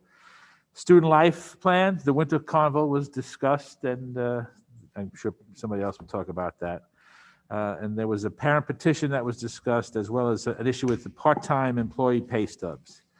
And it was a great meeting. The people there were enthusiastic to meet and to meet frequently or regularly. And I think we will try to meet again in May. And the meeting ended, it was about an hour, a little bit over an hour. Then we had a finance committee meeting on March 9th. And attendees were Justin, Kelly, myself, Dr. McKay, Ms. Linsky. And items discussed were the Brown and Brown service proposal, the Walnut Ridge orthophosphate water treatment project. There was a budget overview, and we discussed the capital projects for 21-22. Those include the bathroom upgrades at the high school, electrical upgrades at the high school, replace the turf field and the track at the high school, and replace the chiller at Lounsbury Hall. But we kind of asked for some more information about the chiller. And I you have would that. get back to us on that, okay. And the next committee meeting, it looks like it's scheduled for April 13th. And that's the end. That's all I Thank you, have. Mr. Sweeney. Ms. Mitchell, would you like to speak as Chair of Student Life to your wonderful event from this weekend? Yes, we had our winter carnival, and it just was an amazing event. And I apologize, I have a whole list of people that we have to thank. I shared with Dr. McKay, it's quite a I've been list. sending cards. Yes, so yes, I'm so thank through you. 2 pages of the list. So We had 68 volunteers. I mean, it was just incredible. And then our fire departments, all 4 fire departments were there. But I want to give special thanks out to my committee, and especially to Tara Brennan, who was amazing every single day. We've talked every single day about this carnival for 2 months, and she's been right by my side the entire time, all the way down to coming out at 7 o'clock in the morning that day of and taking hay and putting it all over the mud. She's just amazing. Teresa for spending the entire day with me after she was sick for a week or two and came and stood by my side the entire time. And the committee was just amazing. So thank you. We had a great time, and the kids seemed to have a great time. They most especially liked the raffles with the gift cards and cheering each other on, and it was just really heartwarming. So we will definitely be reading all those names when we get that all compiled, because there was a lot that was on the list and off the list, and so we have quite a few, but probably about 80 names altogether. And we have pictures that we'll put in the podcast on Friday night from the event. And there was a young woman there who works on our staff who is taking professional pictures. And Yes. She's going to, yeah. Yes. They'll be far better than anything. Than our little our selfies. I just want to mention, I had the pleasure of being there during the period of time when the sophomores from high school were there. And I believe it's probably the first time in the last 5 years I've seen 25 children in one room and not a single one on their cell phone. They were having that much fun. They really were. I mean, none of them, usually you go to an event or something and they'll be on their cell phones together or something. Not a single one of them. Not a single one of them. They were all having a lot of fun. They had a lot of fun in that billiard ball pit, as you want to call it. That. In the cafeteria. And the cornhole. They had a great time on that too. That room was cranking. Yeah. So it was really good to see that. And anybody who didn't go to it really did miss a great event. Yeah, we had over 150 gift cards donated by community members. Every single one was not our budget. It was donated by community members. So an amazing group of people and businesses throughout town. So it was a blessing, and it just shows the heart of Vernon and why we are who we are. So thank you. And somebody needs to thank Kelly Mitchell for putting in an incredible amount of effort on this project. It was just amazing, and everyone had a fabulous time, and you deserve a big thank you from the community. Thanks, Jen.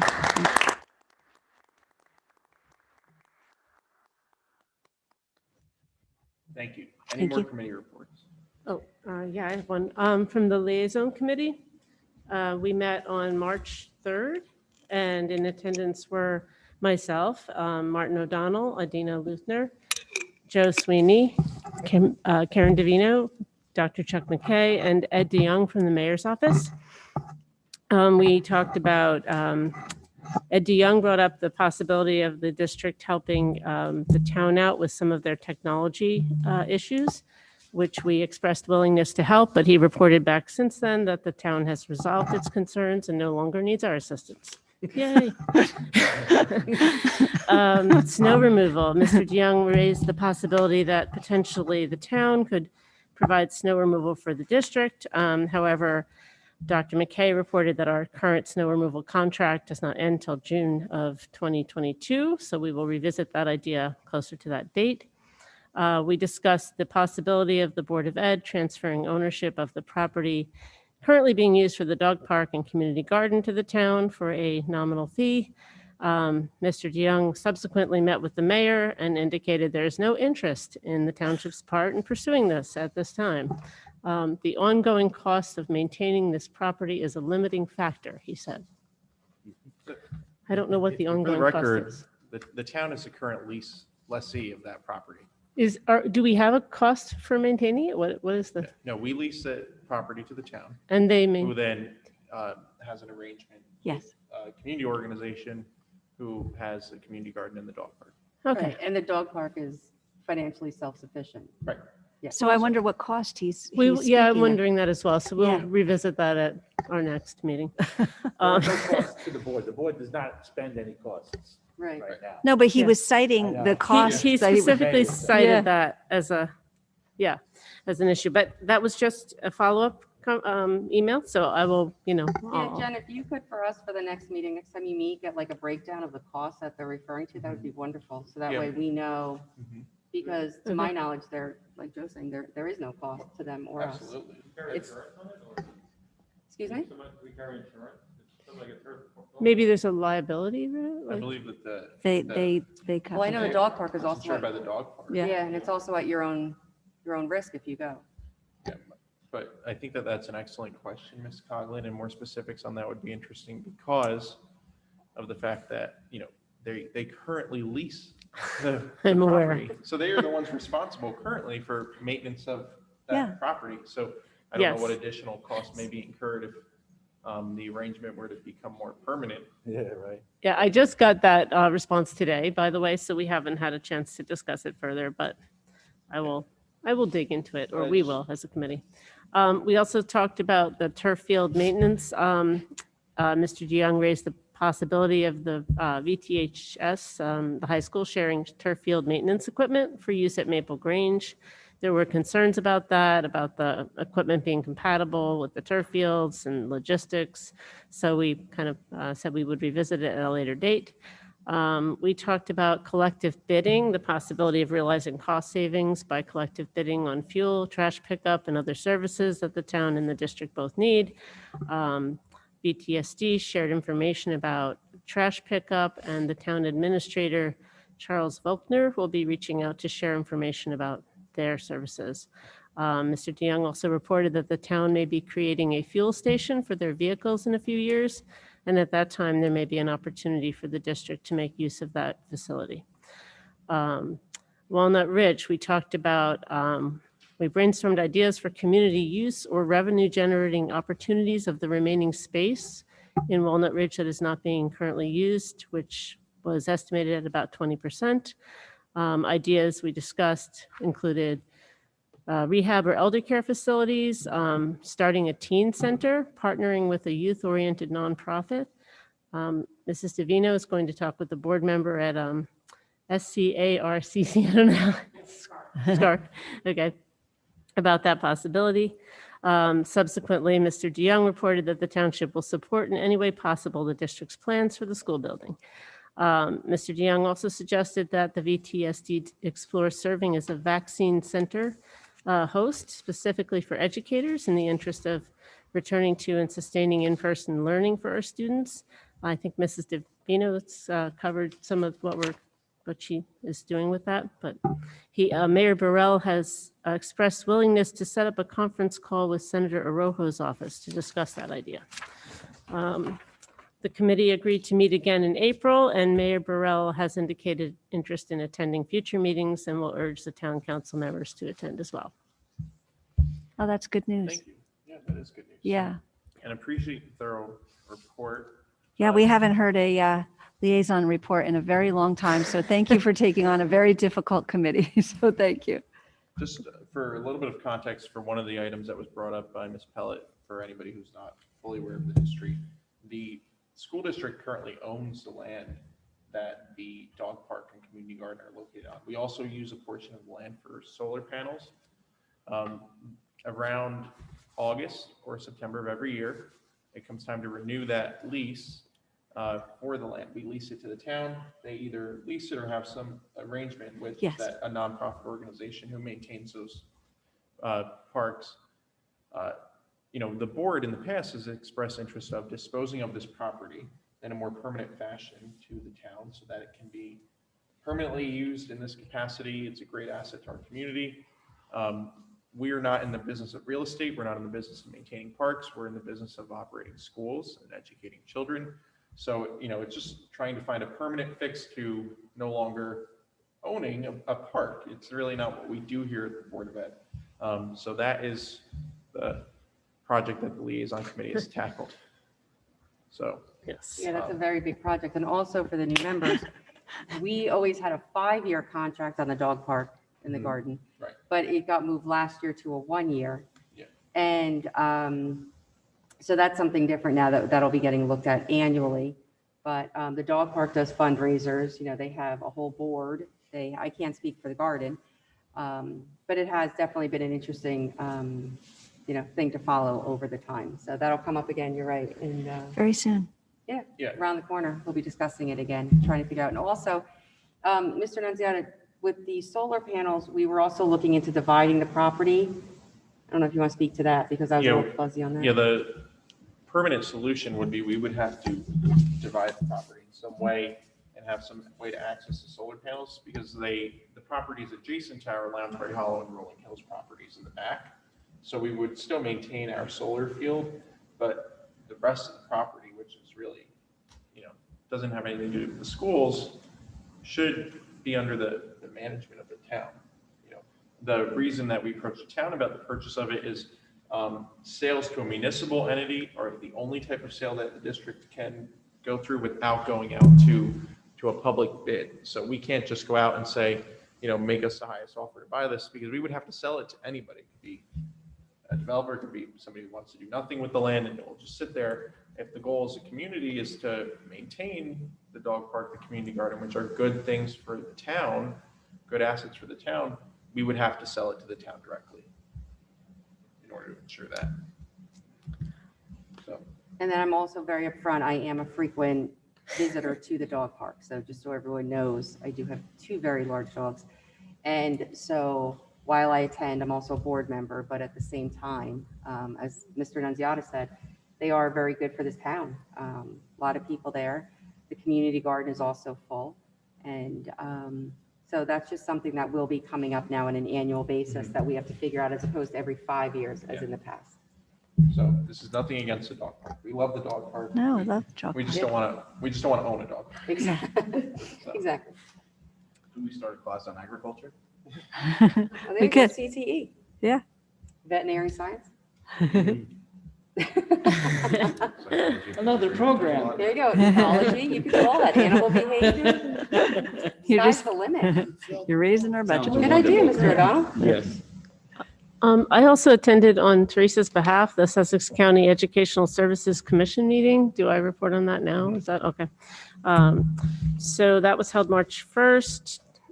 The superintendent reported that the Sussex County ESC were granted $11,000 of ESSER2 funding, which will help them offset some costs related to COVID, such as PPE purchases. COVID-related absences among educators and shortages of substitutes to cover them are an ongoing issue. I think we're all familiar with that. The Sussex ESC hosted its 3rd scheduled COVID test site day on March 3rd. And the Sussex ESC's business administrator reported on the audit for the 2019-2020 school year, showing a loss of $291,000 attributed to COVID-related issues, including decreased enrollment, the purchase of PPE, and technology. It is their first loss in 8 years. The board voted to approve the 2021-2022 budget for submission to the Executive County Superintendent of Schools in the amount of $4,662,562. That's pretty much it. Thank you. Thank you for going on my behalf, then, I appreciate it. Okay, item K is public participation for items on the agenda only and any student comments. We have 3 portions to the public participation section. The first is the email submitted comments, and we do have 1 comment this evening that Ms. Linsky will read into the record, and we'll begin with that.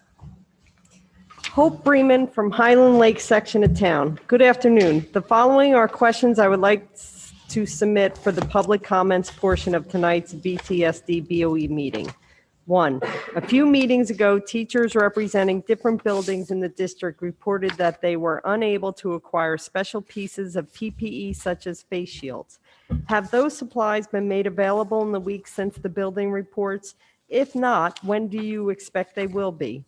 Are there any other concerns from teachers and staff about access to PPE, cleaning supplies, etc.? 2, are there any lingering facility issues such as upgrades to air filtration systems in any of the buildings? 3, will there be enough desk shields available for students attending school in person for the first time as part of the April reopening? How will those shields be distributed to such students? Thank you. The face shields that were requested, go ahead. Go ahead. No, you. No, you know what, I think Chuck and I were gonna say the same thing. We were. Great minds think alike, right, Or, Dr. McKay? or in your case, you're thinking like me, and I'm sorry for you. I feel sorry for you. I think there were 3 items, right? I mean, PPE was one of them. And yes, the face shields have been ordered, and we are ready with the face shields where those building principals have requested them. It's also a really good opportunity to thank the VTEA. Mrs. Smith is here tonight, but Chuck and I have had the privilege to work with the VTEA leadership. We've been meeting on a weekly basis since, I think, January 19th, since we came back from the virtual break. And those conversations have yielded, I think, some really good communication between the VTEA leadership in each building and the principals. So for parents at home, I want you to rest assured that any concerns that teachers have had have been raised to the principals. The principals have worked with the lead custodians in each school to order and provide PPE, and it's everything from gloves to masks to shields, so that we are ready to go for April 12th. The other question was about the desk shields, I think. And of course, you're referring to those like trifold desk shields. Originally, we had ordered a certain amount of them, back in the fall when we thought we were going to be combining cohorts. We've continued to order those desk shields so that we have enough for all the children when they return. And at the high school, Dr. Yes. McKay, why don't you talk about what our wonderful CFM program has done there? So just to answer go back to the face shields, the folks that needed those face shields had them the next day. We had them in district, and those people got their face shields right away. That was a Rolling Hills team, and we had them for them. And then we have a wonderful CFM program up at the high school, and they were challenged with, CFM is construction and facilities management. And a facilities manager runs a building. And when someone goes to a facilities manager, they say, we've got a problem, and you have to come up with a solution and then fix it. So the administration of the high school went to the CFM young men and women and said, we have a problem. We have shields, and they fit on certain desks, but there's other desks in the high school, the traditional L shape, in which they're too narrow.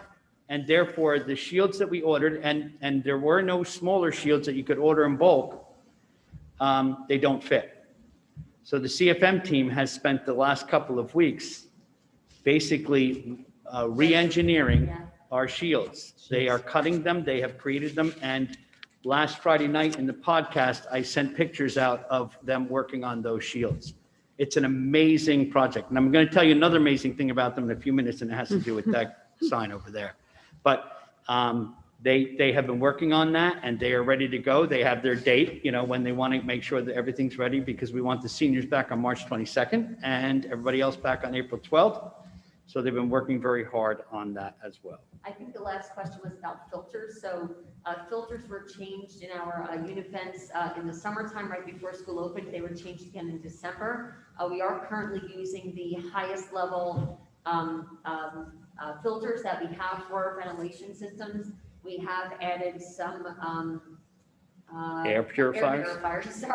In some of our smaller classrooms where we worry about the ventilation. The other piece is that we would anticipate April 12th to have more windows open, of course, to increase ventilation, increase fresh air, and of course, use some of our outside classrooms that Darryl will be working on over the spring break.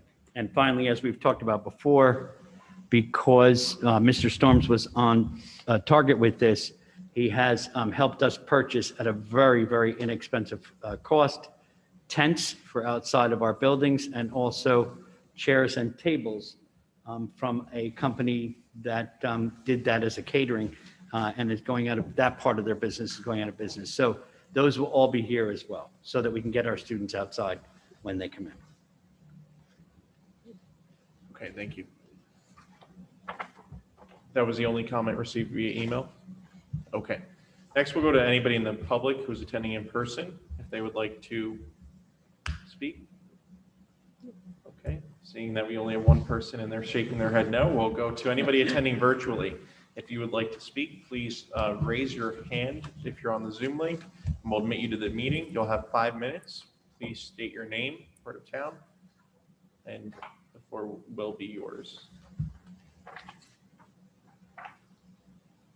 Do we only have one attendee this evening? Yes, there's one attendee, his name is Bruce. Big crowd tonight. Yeah, we're not popular today. Okay.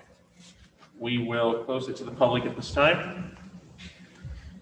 Item L is the superintendent's report. Ms. Javino, did you have a short video that you wanted to share at the beginning of your report? We actually have a couple of student items that we'd like to show, that we'd like to discuss at the beginning. So, Great. yes, Dr. McKay is going to start us off. You're ready to bring the video up or not? All right, you get that. I'm gonna plug that back in. Mrs. Smith works with us every month, and one of the things that she has always said is the fact, and you're gonna have to put yourself in your own notes. Mrs. Smith has always said that when you do a presentation for the board or with the board, and it's a celebration, you should have something that sets the table apart, sets the evening apart, etc. So I said to her, well, let's see what we can do, if we can talk to the construction facilities and maintenance guys and the engineering guys, and see if they can make something that we can use at any gathering to celebrate all that's going on.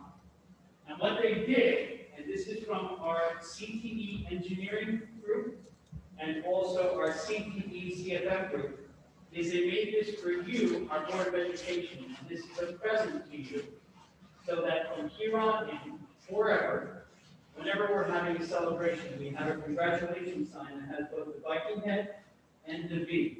And it says, presented to the Vernon BOE, compliments of engineering and the CFM programs at the high school. So this is a gift for you, and we will display this anytime we are celebrating them. So that's from those. That's nice. Yeah, it looks really good. It's awesome. Isn't that awesome? Yeah. And this is, you know, we talked about the laser cutter. Yeah. And all that it can do, right? That machine that we end our tours with, so people walk away going, this is the best school ever. This is done with the laser cutter. Oh, You really? want to, Can we show you want to us- pick that up? That's a- and and- stand in front of the yeah, on camera the- over here, so. Oh, it's probably really heavy. Oh, it has a little stand to it. Oh, no, this camera. Gotta, No, yeah. There you are. There you go. How am I doing? You're doing Good, great. you're doing great. Great, a little bit lower. Woo, Very nice. nice. Take one step back. It's gorgeous. That sign, we'll be able to put it to use in June. It's awesome, if we wow. Yes. That's hold amazing. That celebration evening that we've talked about, Yep, we're planning on using this sign at our really meeting beautiful. in June. That's Great. gorgeous. I love it. How about those guys? Yeah. How It is talented. beautiful, Chuck. It is. That beautiful. really is nice. And the stand has all the hinges on it and everything. Yeah, that's beautiful. Nice. Well, thank you to our construction students. And then, just this afternoon, this came through. So Mr. Labar's graphic design class, the CTE, just sent this to Mr. Vino and I. And here's the exciting part. You know that we won the Pathway Grant. And New Jersey has tried to identify their brand new CTE program by saying it's a pathway to careers, it's a pathway to school. We've talked about the different pathways, going right into trades, going right to a two-year trade school, or going right into college. So they wanted a document that basically establishes what the CTE programs. Nobody at home can. What this, well, there's, okay, but they wanted to establish what the CTE program would look like, and it's basically a state poster. So they came to the graphic design programs in New Jersey and said, design a poster. Well, they announced today that there's some of the finalists are now in this video. And some of our Vernon kids are finalists. So we're very excited about this. So you're going to watch this video. Anthony, can you ready to go? Good. All right. This is from the state at 4:15 this afternoon.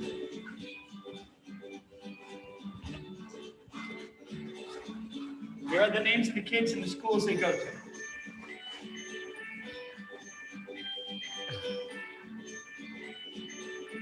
Let's see the school name.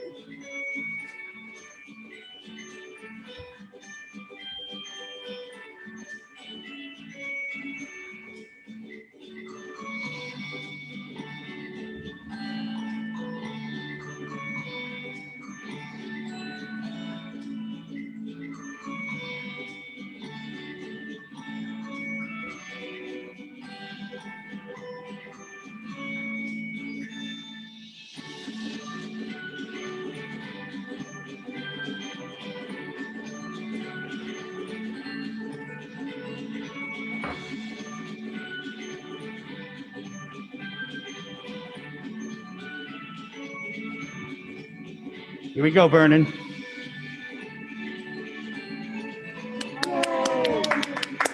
There's more. How about that?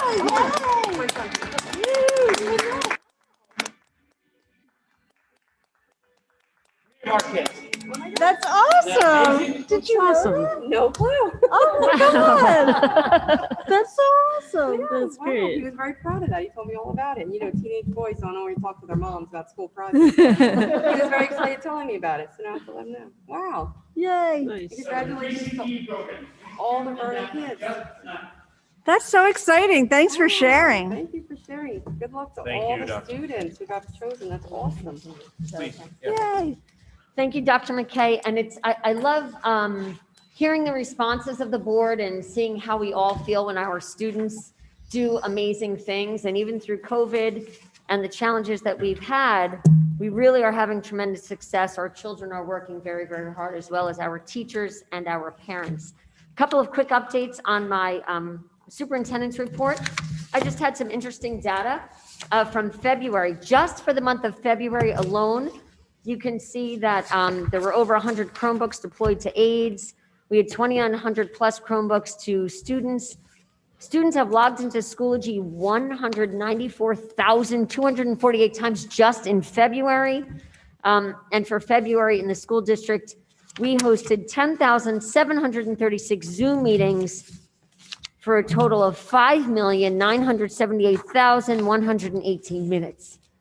Really staggering when you think about the amount of time that we are investing into the virtual platform, because that's really all we have at this point regarding the hybrid platform. So moving on, COVID testing and vaccine updates.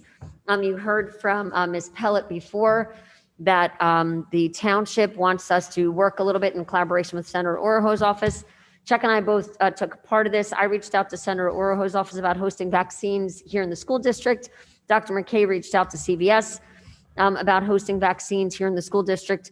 While we have not heard back, we are still working with those two entities to try to make something come a little bit more realized. As well, I sent out information today via the school principals that the Sussex County Department of Health and the Department of Education are working collaboratively to try to get school personnel vaccinated on an expedited system through the Atlantic Health System.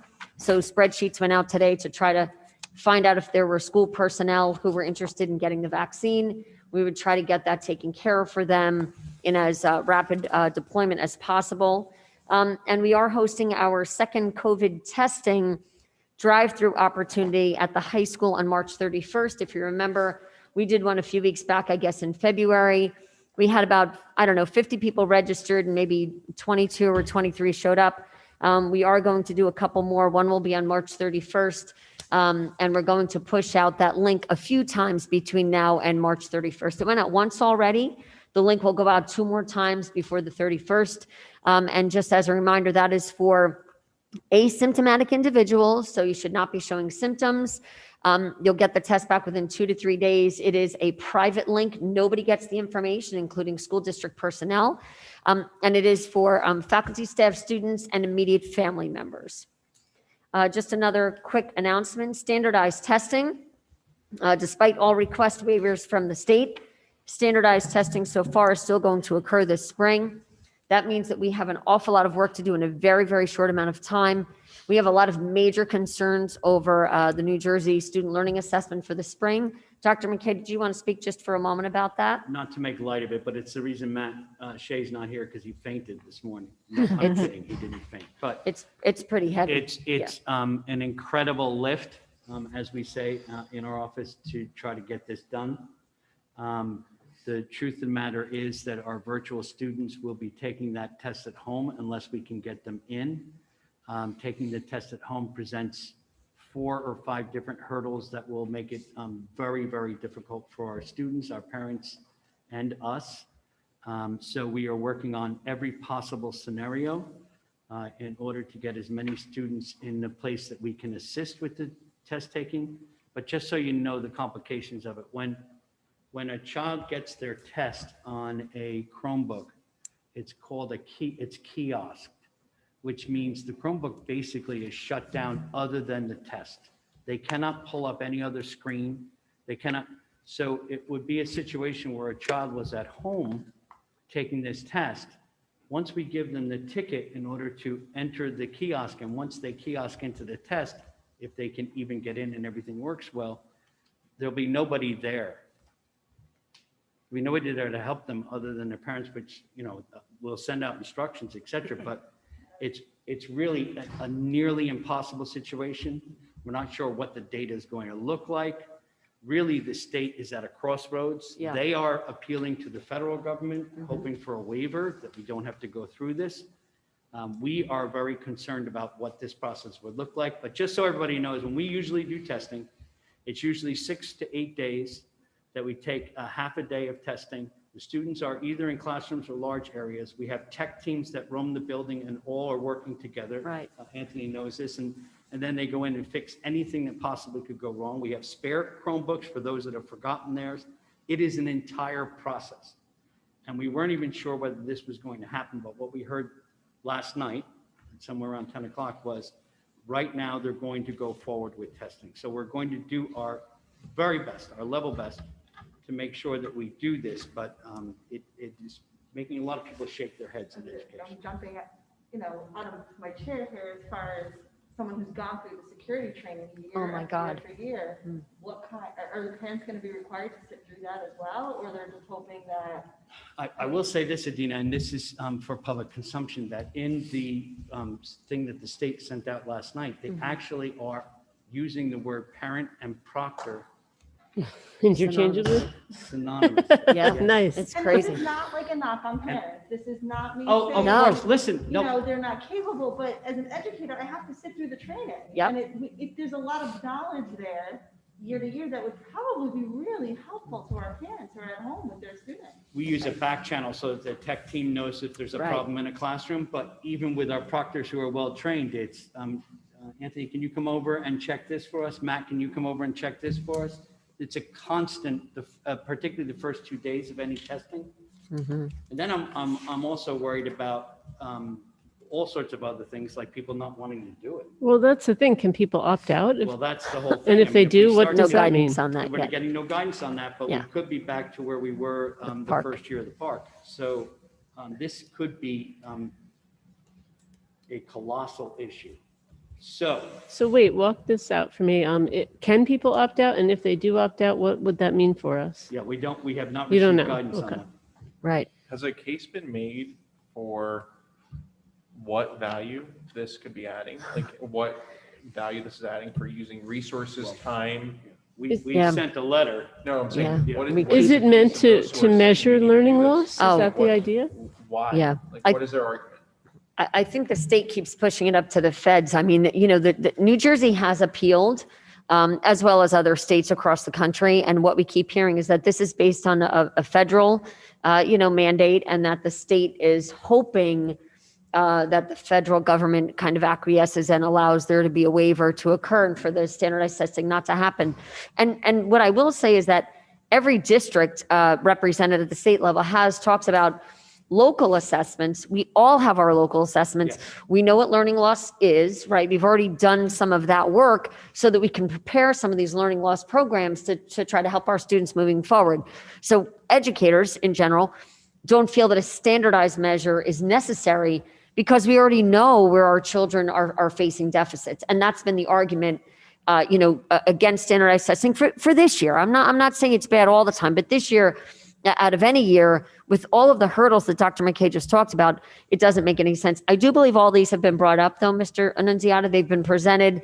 I don't know why we're not hearing about a change at this point. What I'm most worried about is that we prepare, because we're very compliant in education, right? So Dr. McKay and Mr. Shea and everybody else will work really, really, really hard to get this where it needs to be. And they could pull the rug out from under us at the last minute and say, okay, now you don't have to do it. So, which is okay, but I'm worried about all the resources, yes, and the time and the energy. And I would It's just be exhausting. interested to hear the other side of the argument, what the rationale, rationale yeah. is for this. I don't know how you can use a standardized test as an objective measure Right. in a year when There's learning nothing has been standard none- about it. any- Yeah. Standardized as like, doesn't describe anything about the Correct. last year. Well, You know, unless every they're- child in every family and every community around the district has had a different year. Yep. Whether Different it's hybrid experience, or yeah. in-person or virtual. So what are we going to gain from this? Yes, and that was the questions that we were asking each other, Mr. Rogers, myself, Yep. Mr. Gagliostro, Mr. Shea this morning. Yeah. Mr. Shea was sort of beside himself. He is very worried about the whole, making sure that this has some sort of legitimacy. So he's worried about it from the tech end, home versus school, and what that looks like.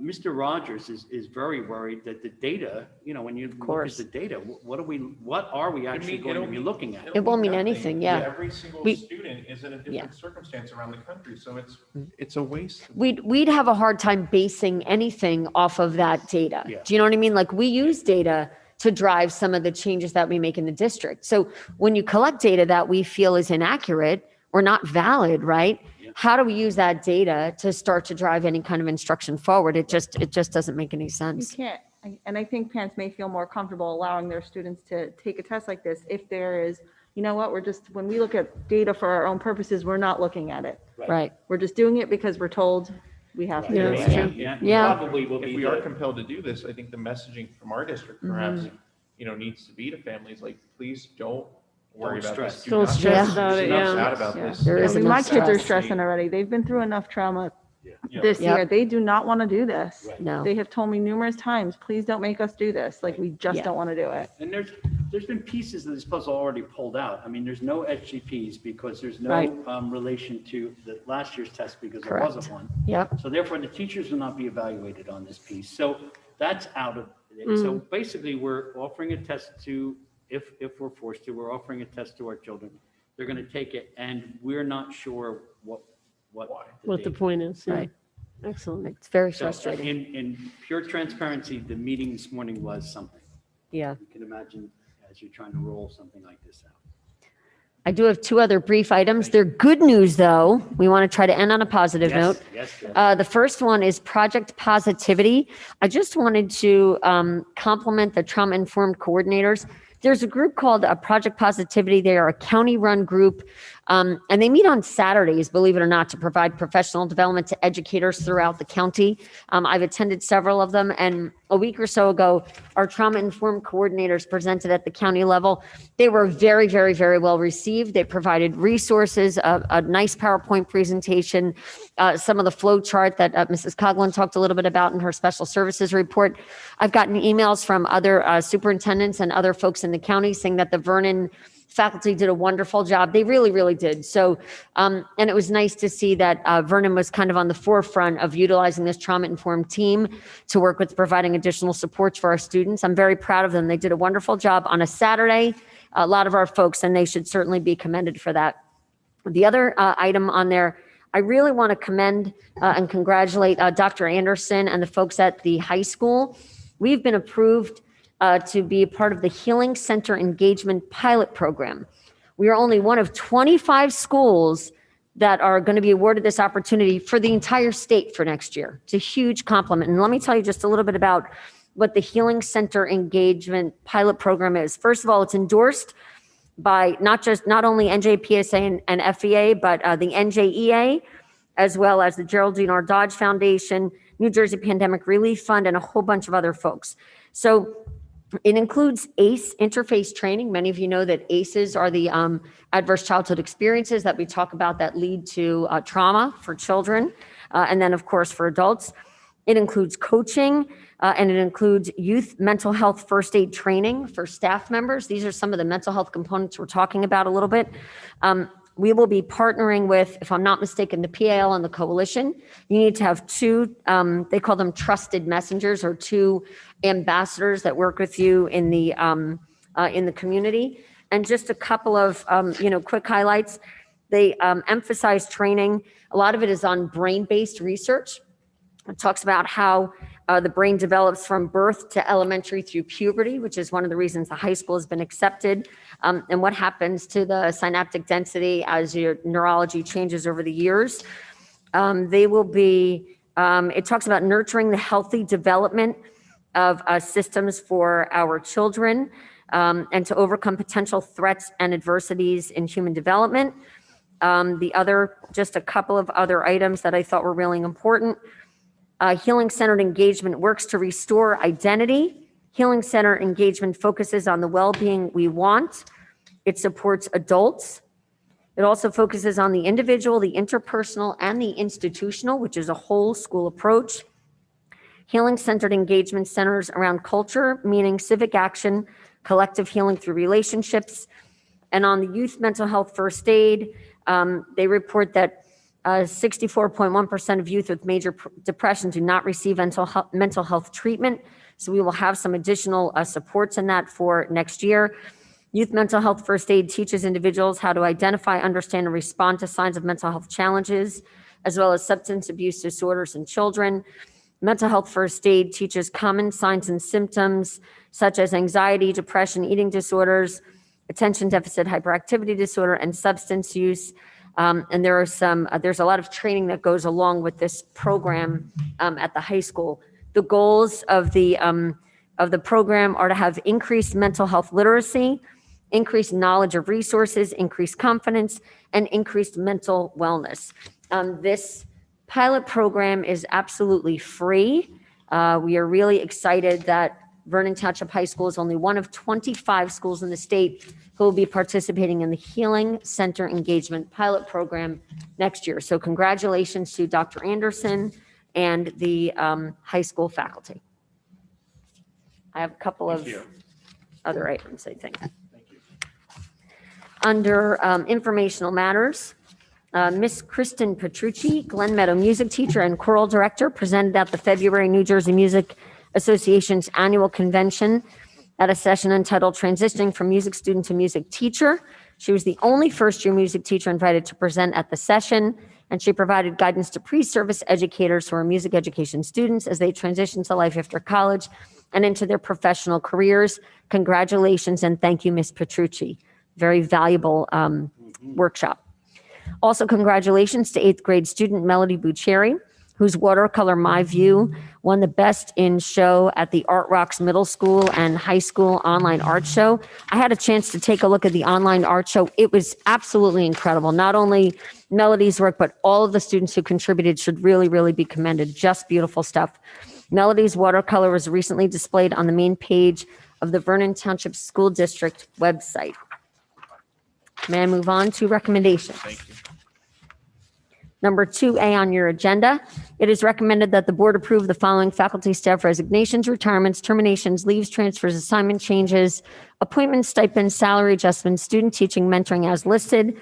It begins on page 4, goes through to page 5, and there's also a portion on your addendum as well.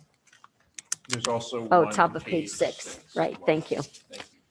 Can we have a motion for recommendation 2A? So moved. Motion by Mr. Sweeney, second. Second by Mr. O'Donnell. Questions or comments? I would just like to thank the retiring teachers who are retiring at the end of the year. We will be celebrating them in June, Yay. doing a very Yes. big thing for A all of themed them. but party. For our teachers, and we have some RPOs and other people, aides retiring. So we wanted to thank them all for their service. Absolutely. And I think that event in June will be very nice. We Yes. can honor the governor's teachers of the years from the last Yes. 2 years. Yes. And make sure that we really recognize a lot of the things that we didn't get to do because of COVID. Any other questions or comments? Seeing none, can we please have a roll call vote? Mr. O'Donnell? Yes. Ms. Keller? Yes. Mr. Sweeney? Yes. Mr. Zimmerman? Yes. Mr. Anziano? Yes. Mr. Smaglia? Yes. Mrs. Coughlin?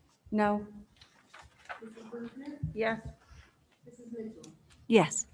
Motion carries. Thank you. I'd also like to thank the board for your approval. On that list was of Suzanne McDougall as the Supervisor of Special Services. Special congratulations to Mrs. McDougall. She currently serves in the district as a teacher. She is moving up to Supervisor of Special Services. The interview process was, for me, an outstanding experience. We had some really, really, really excellent candidates. So Ms. McDougall did a great job in ascending to the position. Congratulations to her. Letter B, it is recommended that the board approve professional development travel that complies with the provisions of New Jersey statutes annotated NJSA 18A:11-12, attachment A. Can we have a motion for recommendation 2B? So moved. Mr. Sweeney, second. Second. Second by Ms. Pellet. Questions or comments? Seeing, I have a quick question, and it just confused me as to what was the logic behind sending somebody for yoga? Is that something that we're gonna do in gym class or something like that? I just saw something about yoga On attachment A, on Martin? the expenses there. that was, it looks like it was addition, that's one part of the training. It looks like it was a social emotional learning, SEL training. Oh, okay, I was just confused on that, and just want to clear up, thank you. Yeah, it's SEL, mindfulness, and yoga. But I don't know what the training was. Would you like to speak to that? No. I don't know what it was either. But social Maybe- emotional learning is used throughout. Yes, yeah.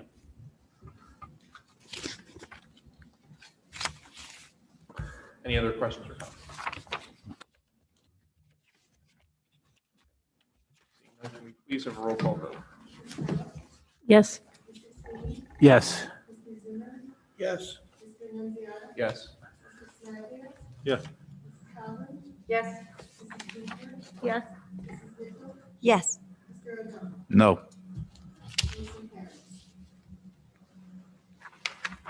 Letter C, it is recommended that the board approve the harassment, intimidation, and bullying, school safety, and random drug testing reports. We have a motion for recommendation C. So moved. Motion by Mr. O'Donnell, second. Second. Who was the second by? Ms. Pellet? Questions or comments? Were there any items? No, Oh, okay. no. Yep, 0. So then, Just for, again, for new members, typically the board will review the harassment, intimidation, and bullying reports during our work session and executive session. And then we vote on them during the public meeting. We still have to vote. To accept the during report, Public meeting to right. accept the report during, even if there were no incidences. So it's a report of 0 incidences. so we shouldn't get a report that says 0? Well, they give us the individual incidences when we get the report. So in the work session, during the closed session, we should just acknowledge that there were no. Right. Any other questions or comments? Seeing none, can we please have a roll call vote? Yes. Yes. Yes. Yes. Yes. Yes. Yes. Yes. Yes. Thank you. Letter D, it is recommended that the board approve the 2020-2021 Vernon Township Board of Education organizational chart, attachment B. We have a motion for recommendation D. So moved, Calvin? Motion by Ms. Coughlin, second. Second. Second by Ms. Pellet. Questions or comments? I have a question.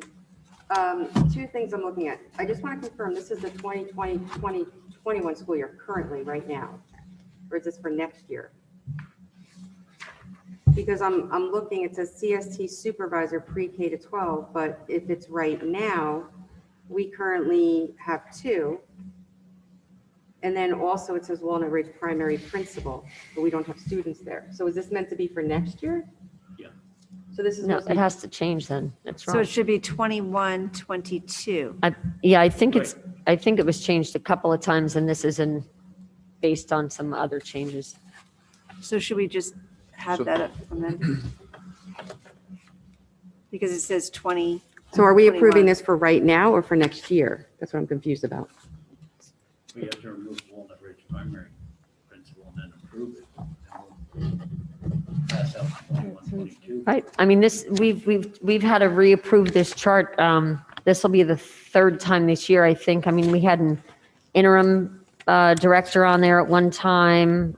So it's changed several times. I mean, We can do it however the board pleases. If it's for the 2020, 2021 school year, there are errors. We would have to amend it and remove the Walnut Ridge primary principal, as noted by Mrs. Coughlin.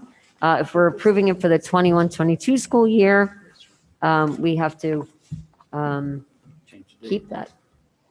I think that we need to clarify that and make sure that we have a corrected attachment before we vote on this. So for the April meeting, we should have two separate motions, one for the 2020-21 school year, reflecting of any changes that have been made during the year, and one for the 21-22 school year. Would that work for everybody? Well, can we just have this redone? That's what I said. Yeah. Yeah, That's what I said. like one for now, one for next year. Yeah. Right. Yeah, that's We'll fine. vote on that next. Next time. Okay. And the supervisor of the physical education pre-K to 12, is that the athletic director? Yes, Yes, same position. Are we changing their title? Or does that athletic director That have, role, he took over the role pre-K through 12, as well as AD. okay. It's the same person. Yep. So then that should be So- changed as well. Are there any other questions? Because I'm going to otherwise make a motion to table. No other questions? All right, can we have a motion to table So moved. until April's public meeting? Motion by Mr. Sweeney, second by Mr. Zimmerman. Questions or comments? All in favor? Aye. Okay, motion's tabled.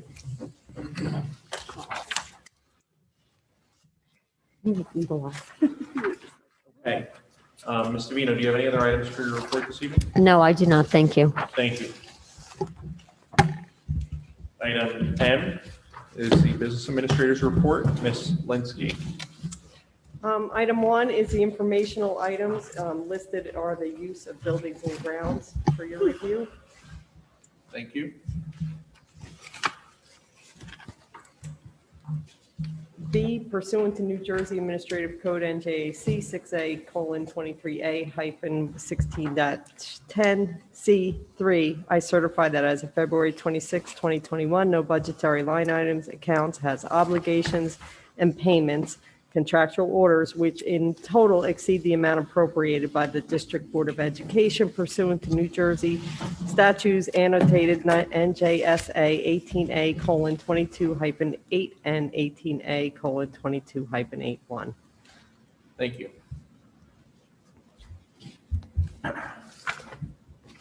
Two recommendations. Okay, first recommendation is recommended that the board approve the following financial reports: the list of checks, the list of hand checks for March. The first one was list of checks for February, transfers for March, and purchase orders for March 2021. Can I have a motion for recommendation 2A? I think so. So moved. So moved. Motion by Ms. Lutner, second by Mr. Sweeney. Questions or comments? Seeing none, can we please have a roll call vote? Mr. Luciano? Yes. Mr. Sledge? Yeah. Yes, but I'm going to abstain from check noted here 84610. Also, check 84663 and all Sussex County Ed Services checks. I know. Yeah, you can. Mrs. Lutner? Yes. Mrs. Mitchell? Yes. Mr. O'Donnell? Yes. Ms. Keller? Yes. Mr. Sweeney? Yes. Mr. Zimmerman? Yes. Motion carries. Thank you. Okay, item B, it is recommended that the board accept the report of the secretary for current operating fund for the month of March 2021 and the reported treasurer of school monies for the month of March 2021. Can we have a motion for recommendation 2B? So moved. Mr. Sweeney, second.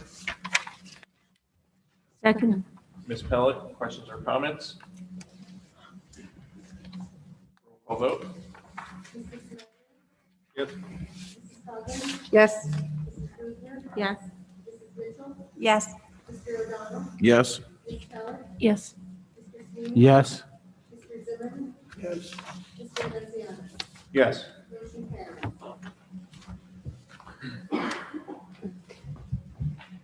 Item C, it is recommended that the board approve the attached preliminary budget for the 2021-2022 school year to be submitted to the County Department of Education for their review and approval. Can we have a motion for recommendation C? So moved. Motion by Mr. Sweeney, second by Mr. Zimmerman. Questions or comments? This is the budget? Yes. See, okay. I'm just checking, make sure I'm on the right thing. Just so everyone knows, I'm going to be abstaining. I understand I was told this is preliminary. Technically, it doesn't matter. But I don't feel that as a board member, I had enough time to really go through it, ask Mrs. Linsky my questions. I mean, I understand the direction it's going in, but I will be abstaining so that way until I'm able to delve into it. I just received the line by line yesterday and then actually turns out today. So I feel like it would be an abdication of my responsibility as a board member if I didn't really delve into it to make sure before even I made a vote on a preliminary budget. So that's me. Any other questions or comments? Seeing none, can we please have a roll call vote? Mrs. Kaufman? Abstain? Mrs. Luther? Yes. Mrs. Mitchell? Yes. Mr. O'Donnell? Yes. Ms. Keller?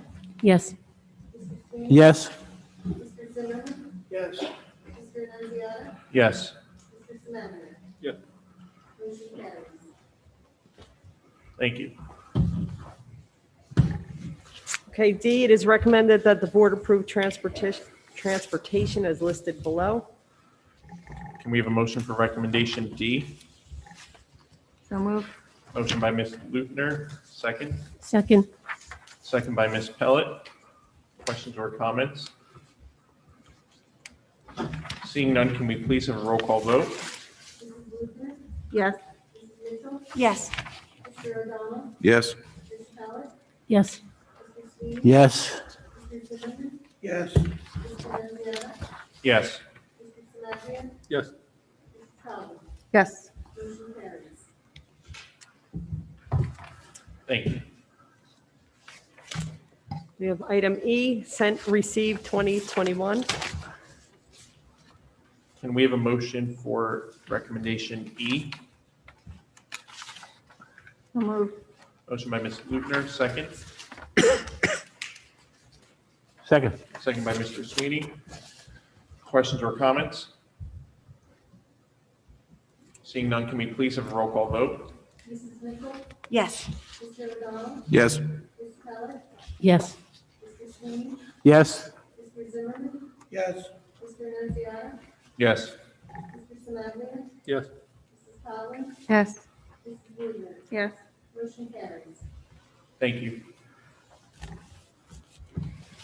Item F, it is recommended that the board approve the designation of Ms. Teresa Linsky as the Public Agency Compliance Officer, otherwise known as PACO, in accordance with NJAC 17:27-3.3. Can we have a motion for recommendation F? So move. Motion by Ms. Pellet, second. Second. Second by Mr. Sweeney. Questions or comments? Seeing none, can we please have a roll call vote? Mr. O'Donnell? Yes. Ms. Keller? Yes. Mr. Sweeney? Yes. Mr. Zimmerman? Yes. Mr. Nunziata? Yes. Mr. Semaglio? Yes. Mrs. Kaufman? Yes. Mrs. Luther? Yes. Mrs. Mitchell? Yes. Motion carries. Item G, it is recommended that the board approve the Walnut Ridge Primary School installation system for orthophosphate water treatment. Can we have a motion for recommendation G? So moved. Motion by Ms. Lutner, second. Second, Coglin? Second by Ms. Coughlin. Questions or comments? Why don't we have to go out for bid? It's below the bid threshold, is that? Yes, but we did, Daryl did reach out to the state and the DEP. First, he reached out to Envirovision, who currently does our air quality and asbestos management. They were not licensed to do it, but they reached out to the DEP to find out what they would need to do in order to be able to provide that service or give us a quote for it. They can't complete the application, so they're out. The DEP recommended H2O management systems, that he currently does very small water systems, but does not have the license. It's a very difficult license to get. The other company the DEP recommended was Agri Labs, who we're approving tonight. Okay, thank you. You're welcome. Any other questions or comments? Seeing none, can we please have a roll call vote? Ms. Keller? Yes. Mr. Sweeney? Yes. Mr. Zimmerman? Mr. Naziata? Yes. Mr. Sinaglia? Yes. Mrs. Cosman? Yes. Mrs. Blumer? Yes. Mrs. Mitchell? Yes. Mr. O'Donnell? Yes. Motion carries. Thank you. We have item H, it is recommended that the board approve Brown & Brown Insurance as a district medical and prescription insurance consultants. Can we have a motion for recommendation H? So moved. Motion by Mr. Sweeney, second. Second by Mr. Zimmerman. Questions or comments? Seeing none, can we please have a roll call vote? Mr. Sweeney? Yes. Mr. Zimmerman? Yes. Mr. Naziata? Yes. Mr. Sinaglia? Yes. Mrs. Cosman? Yes. Mrs. Blumer? Yes. Mrs. Mitchell? Yes. Mr. O'Donnell? Yes. Yes. Motion carries. Thank you. We have letter I, it is recommended that the board approve Brown & Brown Insurance as a district dental and vision insurance consultants. We have a motion for recommendation I. So moved. Motion by Mr. Sweeney, second. Second. Second by Ms. Lutner. Questions or comments?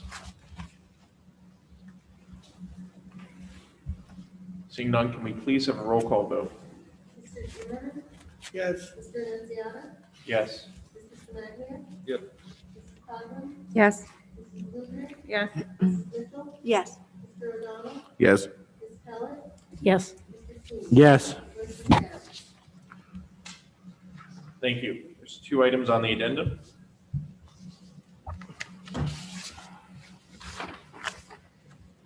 Item J, it is recommended that the board approve the 2021-2022 payroll schedule. Can we have a motion for recommendation J? So moved. Motion by Ms. Lutner, second. Second. Second by Ms. Pellet. Questions or comments? Seeing none, can we please have a roll call vote? Mr. Naziata? Yes. Mr. Sinaglia? Yes. Mrs. Cosman? Yes. Mrs. Blumer? Yes. Mrs. Mitchell? Yes. Mr. O'Donnell? Yes. Ms. Pellet? Yes. Mr. Sweeney? Yes. Mr. Zimmerman? Yes. Motion carries. And item K, it is recommended that the board approve an amendment to the 2020-2021 Perkins Grant for the reallocation of funds due to the changes in how these funds will be utilized. Can we have a motion for recommendation K? So moved. Motion by Ms. Lutner, second. Second. Second by Ms. Pellet. Questions or comments? Do we get to see the amendment? I don't have it with me, but I know what they were, there was, There's a certain amount of money left in the Perkins grant, and it was designed for trips that the kids couldn't take because of COVID, guest speakers that couldn't come in because of COVID, and other experiences. So we're taking the money that's left, it's a certain amount, I believe it's somewhere around $10,000, and ordering tablets that can be used by the graphic design because Perkins is set up for the CTE programs. All right. Thank you. tablets are really cool too. And this allows them to buy a lot more, like 30 versus the original allotment. If you don't use it, the funds go. Yeah. Any other questions or comments? Do you want to, I actually have a copy of the tablet if anyone's interested in seeing where the That's all right. funds will be going. That's all right. Yeah. Thanks. You're welcome. Any other questions or comments? These are great. My son has one. Does he? Okay. Seeing none, can we please have a roll call Graphic vote? design. Mr. Snyder? Yes. Mrs. Coughlin, Yes. Mrs. Stevens, Yes. Mrs. Mitchell, Yes. Mr. O'Donnell, Yes. Ms. Keller, Yes. Mr. Sweeney, Yes. Mr. Zimmerman, Yes. Mr. Nunziata. Yes, Motion carries. thank you. Ms. Linsky, do you have anything else for your report this evening? No, I don't. Thank you. Okay, thank you. Item N is public participation for items on the agenda or any other business. We'll begin with members of the public here in attendance. And again, the one member of the public here in attendance is shaking their head no, so we'll go directly to the members of the public who are attending via Zoom. If you have any questions or comments, please raise your hand and you'll be admitted to the meeting. You'll have 5 minutes. Please state your name, part of town, and the floor will be yours.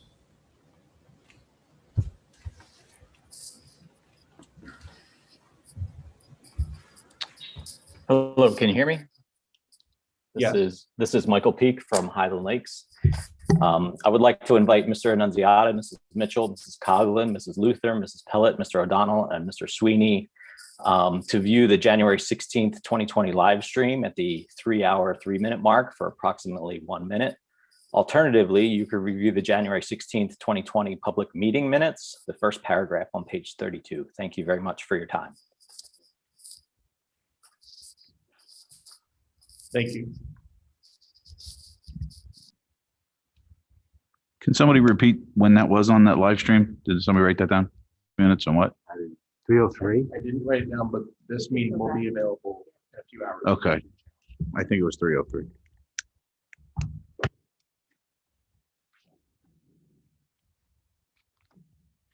Any other questions? Any other public comments? Okay, seeing none, we'll close it to the public at this time. Item O is open board member forum. I just have a quick question. In the building and grounds where we are allowing the use of the fields and things of that nature, I never see fees collected on any of this stuff, all right? And I'm wondering if there has to be some type of maintenance involved with somebody utilizing the field for 4 months in a league, or somebody utilizing the cafeteria or something like that. Are there maintenance fees involved in this? And if they are, why aren't we collecting any fees from outside organizations utilizing the field? Because we have to absorb those costs. Am I missing something? If I am, tell me. I'm just, I'll start the response. I didn't pull up the chart, but what I can tell you is that it's covered under one of our policies. It's a policy 7510, use of facilities. And in the policy, it talks about certain organizations that do pay fees to us and other organizations that do not. So for example, a local organization, a Vernon organization may not have to pay a fee or only may have to pay reimbursement of custodial services. It depends on the organization and their rank within that policy. But we do collect fees for some of them, if I'm not mistaken, but I don't have the details on that. Would that be accurate, Dr. Yes. McKay and Ms. Linsky? In the past, we have collected fees, or there's actually been exchanges in which scholarship money was given to students based on a company using our theater. So that has happened in the past. But for the most part, as a community partner, when the Girl Scouts or Boy Scouts or Right. any of those groups are using it, it's free. well, I mean, I'm looking at this and I'm looking at the Vernon Township Men's Softball League, okay? Ah, yes. So basically, it doesn't have anything to do with our kids. They're utilizing our field for 4 months. Mhm. So there has to be some type of maintenance on that field that we're absorbing. It actually depends on what field they're using. If they're using the far softball field where I see softball played, the town usually takes care of that field. But agreed, it's something we can look at. I've just never seen a fee collected yet Right. since I've looked at these. So Fair enough. if there are maintenance and overhead costs associated with it, then we shouldn't have to absorb them. That's all. I would have to say, like, you probably aren't seeing a lot of fees right now because of COVID. So a lot of organizations aren't coming in here, like outside organizations. But like Ms. Davino had said, there is a policy that addresses who pays and who doesn't pay.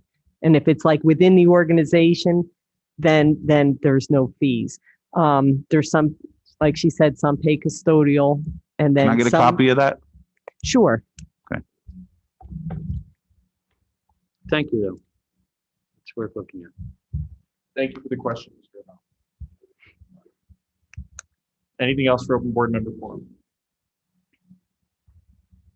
One item that I want to add to the work session for next month is about 2 months ago, 3 months ago, there was a conversation about Delta Dental, and there's a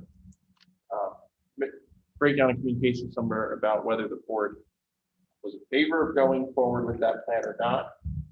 We need to circle back to that topic and make sure that everyone's on the same page about whether or not we're moving forward with that. So that'll be on the April work session.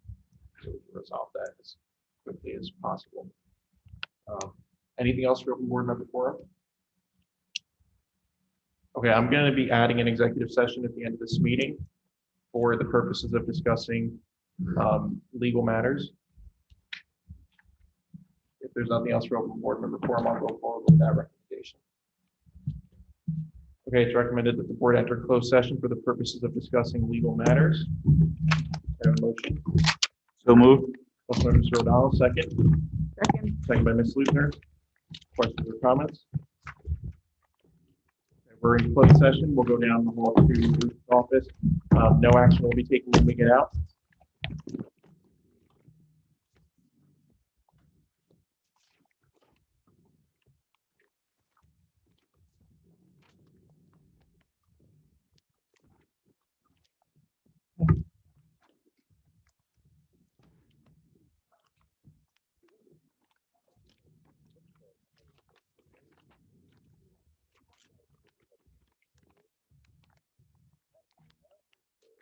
I do think that there was some